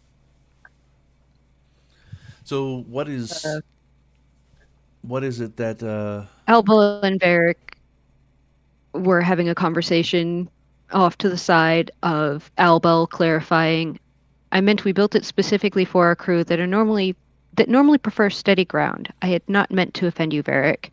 I was not referring to you specifically as that word. Okay. I mean, I just don't like that. I get it. Just like you don't like the ground. We're cool. All right. I just wanted to make sure that there was no hard feelings or misunderstandings. Nah, we've done enough together that I know you didn't mean it personally, but I'm a little sore right now, so I'm still a little itchy. I completely understand. If you would like, perhaps later you and I could go a round or two. Hands? Yes.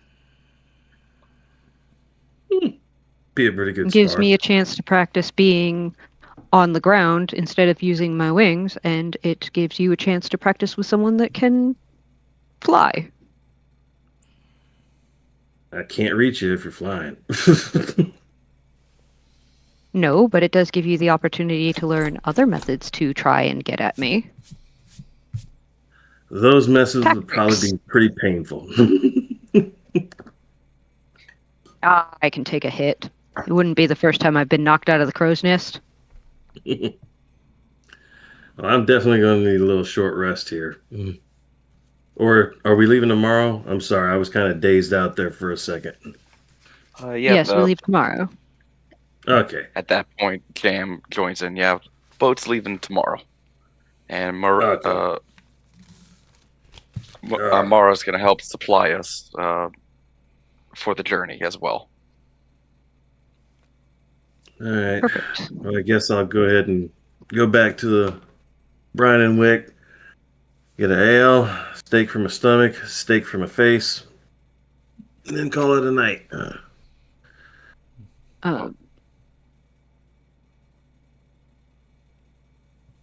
As we Sorry, I'm trying. sit for lunch together,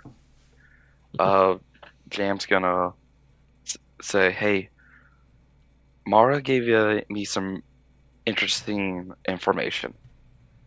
She knows about the bonnets. It's a regular supply ship, but it went missing about a month ago. Gone for about a month, and then suddenly showed back up. She doesn't remember the reason why. And if I remember correctly, the guard said that they're leaving tomorrow morning as well."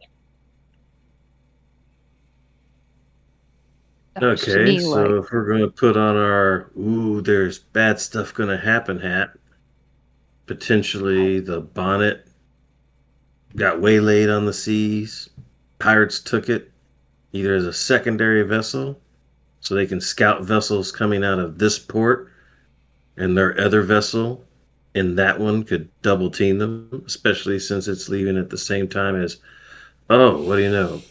What a coincidence that we are leaving tomorrow. Hey, Bell, didn't Captain Silvermane say that he thought someone on the inside was given information? yes, which is where I was going to go with my track of mind on the bonnet, is that it sounds to me almost like the bonnet might have potentially been jumped by pirates, is now potentially entirely a pirate crew that is using the bonnet as a sort of disguise to get into port and see which ships have what cargo so that they know which ones are worth attacking once they are out of port. At least that is my running theory. It is a mask.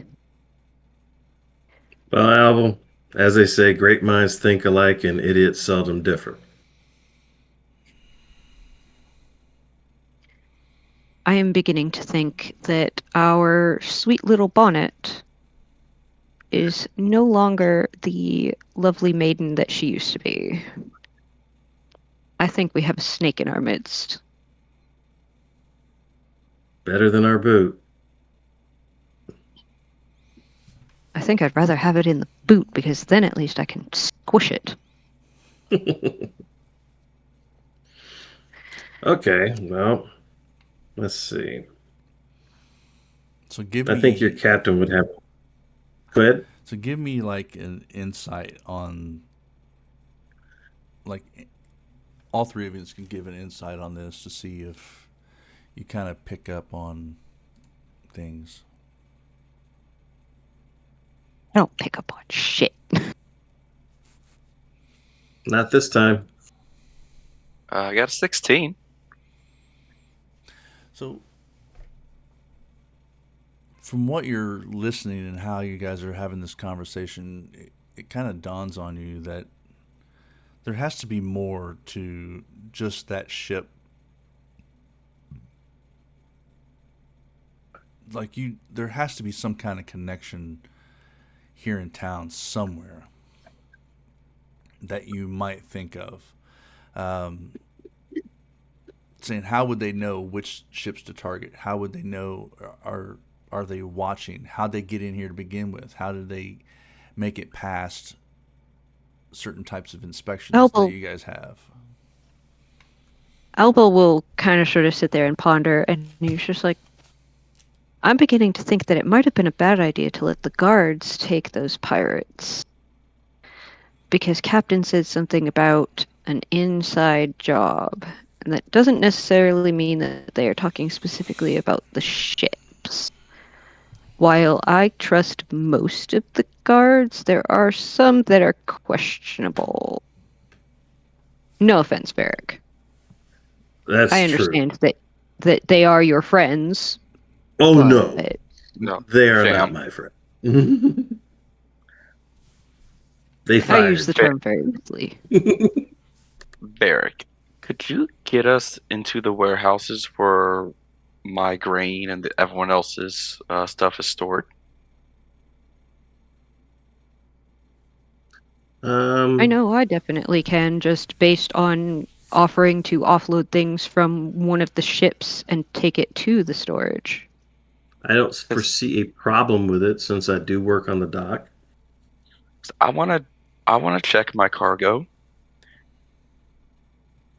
because Well, I think that's where that'd they be were much came easier. I from. thought you meant like checking others' cargo. Checking your cargo, Well, that should you be easy know, enough.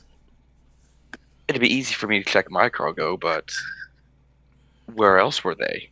That's where they came from, that area, and we want to look for another inside man. You guys know the people over there better Well, than I do. I was wanting to check with my bookie, see if he might know some people that are doing stuff around that area. I mean, I'm not guaranteeing he'll know anything. He barely gets me fights, but he does deal with a more salty group of people. So, I mean, I could check with him. And I can certainly check around the docks and see if I can potentially find out more information. All right, I then say I'll this be. as And a segue so that I can potentially hop off for the night because I admittedly do need to get to bed shortly. So, as everything winds down and we come to a close for tonight, a lot of open doors, a lot of things to look at, a lot of things to understand and see where it goes and see how things are going to happen. So, other than that, does anybody have anything final they'd like to say before they finish their day here in Abordia? Yeah, Cam is the going to only go thing, check the warehouse and make sure his cargo is secure and hasn't been tampered with. Okay. That's the last thing he's going to do before he turns in for the night. Okay. All right. So you guys make it. You actually take the trip and walk across the road and check the warehouses and stuff. The guard lets you in. You do see several workers, and Albo is there too, and he sees that they are moving everything accordingly because you see a lot of Captain Silverfin's crew that are actually gathering stock from all the warehouses there and moving cart by cart, piece by piece, and things are actually being moved to Captain Silverfin's ship, the Bay Runner. So as you guys come through and do all that, you see and check in with the warehouse clerk that's there, and he's like, "Yeah, can I help you?" Yeah, I have some cargo, some alfalfa and barley grain that's heading out tomorrow. Just want to check on it, make sure everything's good. Yeah, you've got about 100 pounds of barley and 300 pounds of grain going on to the Bay Runner, headed for sale. Has, has anyone been in here and looked at it, added anything since we dropped it off yesterday? No, I mean there's nothing out of the ordinary. May I insight that? who ordinarily has been here? Uh, just the Normal normal shift. Who's been here? It's just from what you've seen, you see this guy, Kyle. Basically, he's been in charge of everything. He's got the clipboard. He's checking everything off as people walk by him. He checks things off the list or makes adds and subtractions because he's got like a little table there that he marks everything in and out. And then you see several other workers. You do see several like you do now see more individuals in the darker clothing with the red armbands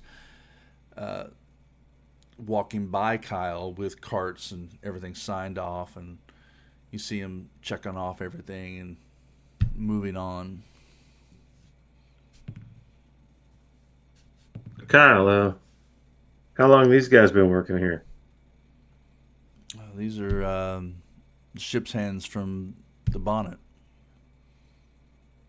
Mm-hmm. They dropping off? Oh, they're picking up today. Oh. You know what they was taking? Oh, Was it like produce or what? they're taking basically grains and barley and stuff. I mean, they're captain bought it. I mean, paid in full on the stuff that they're taking. Oh. Paid in full.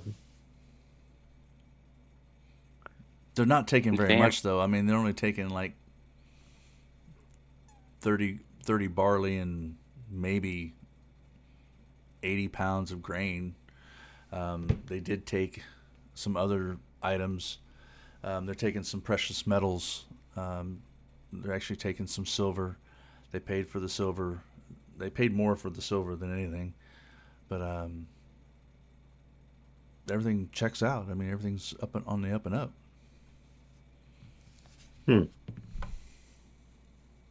How many of them are here It's just from the bounty? well, there's just the Or the four right bonnet. here. Just the 4. Just the four. I mean, they're moving 2 carts. Do they look like anyone we saw from that I saw the first night, or that Jan pointed out to me the following day? Do You any of see- them look like them? You see 3 of them from the previous day. Were they the ones with Scarface? Yeah. I go ahead and look over at Jam, and I'm like, I nod over to them. It's like Scarface's bandmates. And I'm still not quite ready. Albo will go over to the nearest guard and try to, as quietly and subtly as possible, say, the ones with the bands, we're pretty sure the bandanas on their arms are pirates. They're with the crew that we caught earlier. Oh, that was you guys? You messed them up. Ooh, It was all Not on him. purpose. But yes, anyone that has that red bandana on their arm is with those 4. So, if at all possible, could we make sure that the bonnet gets an extra check to make sure that she is only taking what she is supposed to take? Oh, sure thing. I mean, we can get a hold of the harbor master and run down there and look at their holds. I mean, it's not a big deal. It would be greatly appreciated. Thank you. Yeah, I mean, we don't want anything bad. I mean, pirates in town. Wow. Okay. I insight check him. Inside the guard? Yeah. Okay. Let me see here.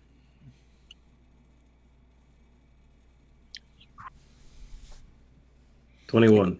He seems shocked. Like, he's like, okay, pirates in the city. I did not expect that. Like, he seems like kind of shocked that, like, that would even be a thing, considering, you know, how they... Criminals in my town? But that's illegal.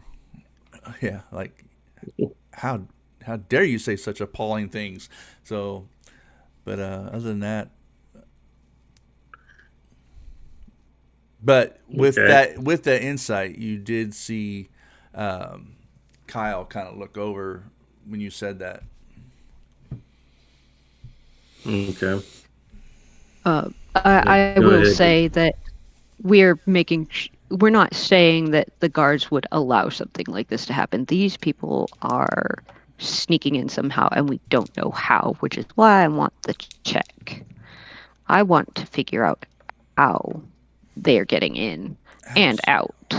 Absolutely. Can I ask a question?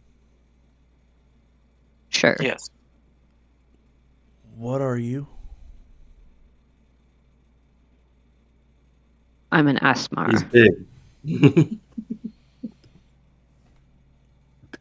An Azamar. Yes. Cool. I am of divine descent.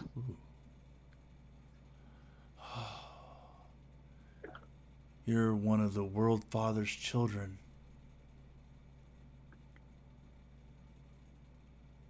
I suppose, yes. And he becomes completely frozen, standing in awe. Like, wow. I keep forgetting that happens quite frequently. This is the downside to my appearance. I really need to learn how to glamour myself. He says as he walks back to the other two. I go ahead and lean over to Jam. It's like Kyle twitched when I talked about it. Might want to keep an eye on him. Yeah. I'm not sure there's much more we can do here. We just gotta. We just need to expect to be followed tomorrow when we leave. Oh yeah. And I just got to check with Either Flanagan real quick. Okay. Either Well, that or there's things being stolen from this warehouse and someone is being paid under the table to keep quiet about it. I will make sure that he whispers that softly enough that only the two next to him can hear.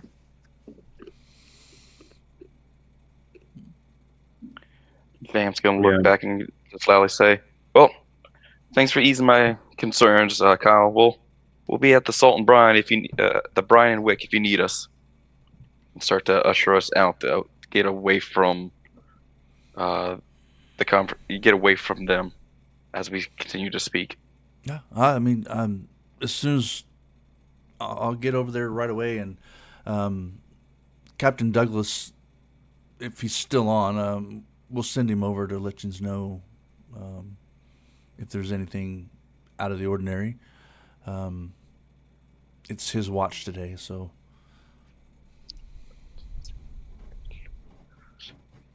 All right. Yep. Thank you. Thank you. As he kind of looks at those guys with the armbands walking away, walking down.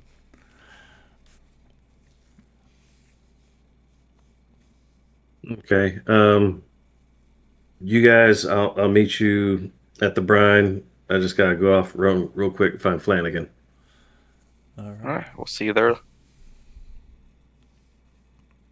Okay. I make a beeline to Flanagan. All right. As you Elbow does wave them off. As you make your way back down some streets, you actually make your way back over to the north end where the main docks are, actually where most of the ships are at, and you see the little I think gnome. Yeah, you see him sitting on top of a post, like looking down, like talking to people. It's kind of surrounded anybody that was sitting and listening to him. Okay, I'm not straight up interrupting him. I'm walking up and I'm waiting until I get his eye, and then I'm like giving him the head nod. It's like, you and me, we gotta talk. Come on, it's easy money, man, easy money. Come on, I'm Flanagan Bannigan. I can make it happen. Whoa, wait. Come on, guys. Come on. Really? Let's make some money. Come on. You're killing me. Hey, Varric! What are you doing? Come over here, Varric. Hey, guess what? You come over here. Climbs down. He walks up. He's right about kneecap height. What? I got something for you. I come down to a knee. And so we're closer to face. I come down to a knee. Hey, Jorgen, Shadefeather is coming here. Okay, do I know of Jorgen Shadefeather? I'm out of character, I'm saying. Do I know of Jorgen Shadefeather? You would have heard the name. He is like Philo Beto's arch enemy at this point. Okay. Listen, I've been putting out some feelers. He's coming here. He's making his rounds. He's coming here. When? 2 months from now. 2 months from now, he's coming here. I may be back. I may be ready, depending on the money. It's depending on the money. $1,000 pot. 1,000 gold piece pot. Come on. 1,000 gold in your pocket. Of course, I get my cut. What's your cut this time? It's still 10%. That's all I'm asking.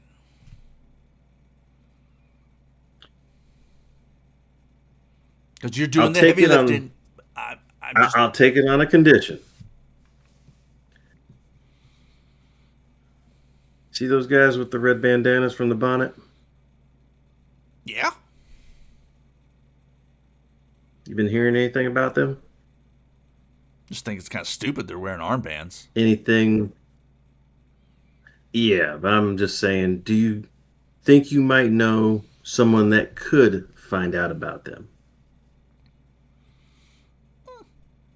You know me. I'm good at information. I try to find out what I can. But anyways, listen. Jorgen is coming here. Hold it. Hold it. I'll put you up to 15% if you get me information on these bandana fools. I think you got. And I don't just mean, oh, they're on the bonnet. They're doing some shady shit. I want to know what it is. I'll see what I can find out. And they're doing shady shit with people here in the city. I want to know who they are. You know, my goal. I know you might not be able to get all of this, but I want some of it. I'm trying to make profit. I want to open up my own shop one day and turn it over to my kids one day. I'm trying to do pot. If they're up to shady's things, I mean, I do some things that are questionable, but I've never really done anything illegal per se. But I want to open up my own shop one day. But for you, Varric, I'll see what I can do. Like I said, you get another 5% out of it. That puts you up to 150.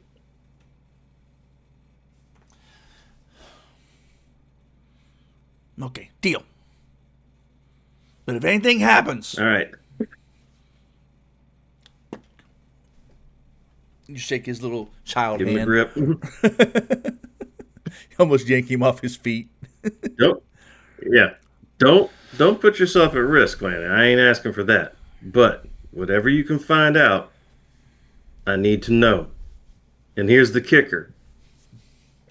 I need to know, hopefully, before tomorrow morning. If not, as soon as I get back, because I got to go out on a boat. Okay.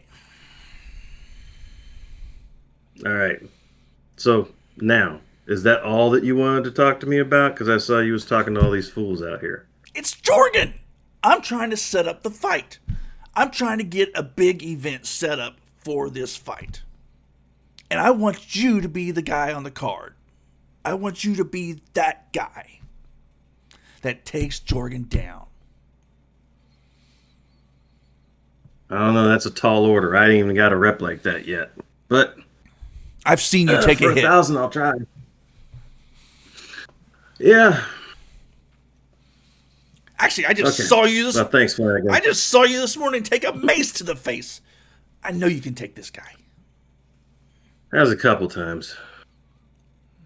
which reminds me, I gotta get a rest. All right, Flanagan, I'll catch up with you. Keep your eye out. Will do. Now go ahead and start heading back to the brine. All right, you make your way back to the brine. Everything checks out with the storage units and stuff like that. Everything is right as rain. Albel, do you spend the night on the ship or do you go back to the brine and Wick? He's going to spend time where he feels most comfortable, which is on the ship. It is where he is most used to being. Okay.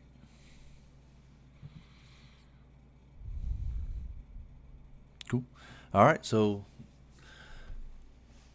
the day passes and you watch work as it's being done. Most of the time you'll spend up in the crow's nest just kind of watching over things, keeping an eye on getting that perception, this and that. Varric goes back to rest. What does Jam do for the remainder of the day?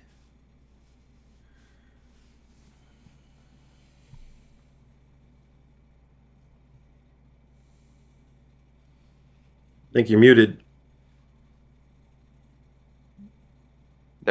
There we go. He's just resting and thinking about the bonnet. Thinking about how the fight went today.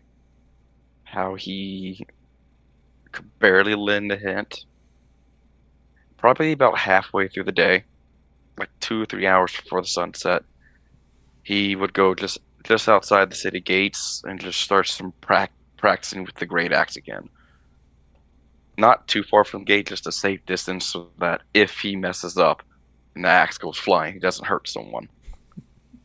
But knowing something big's about to happen, he's just gonna sit, focus, and practice.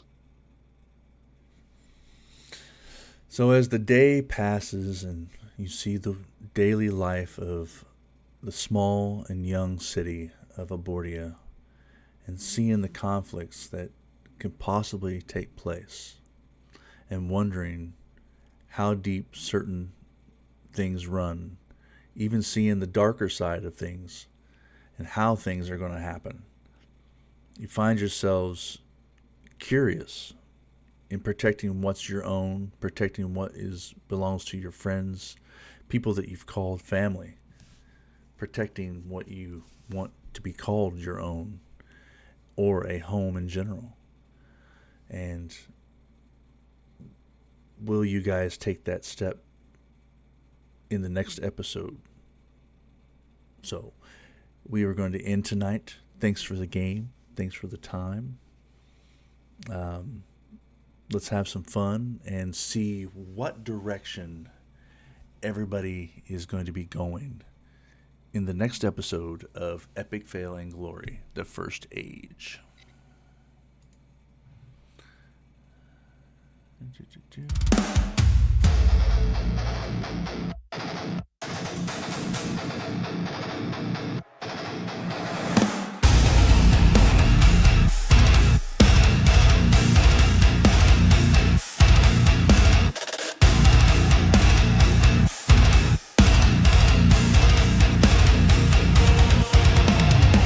Across the lands of legends born, from shadow peaks to oceans torn, a new adventure day by day. Ringterel waits, come what may.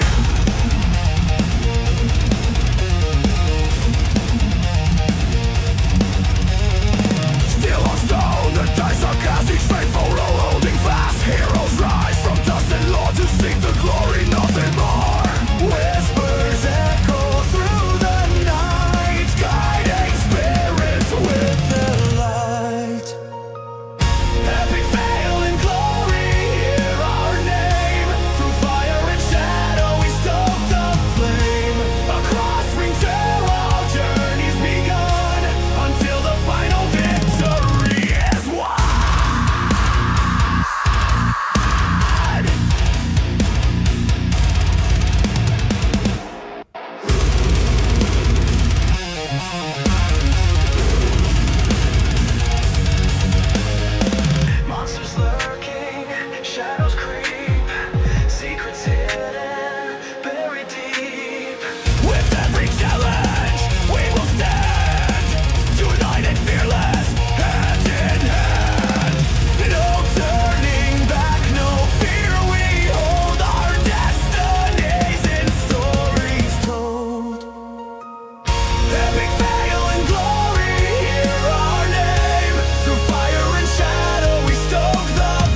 stumble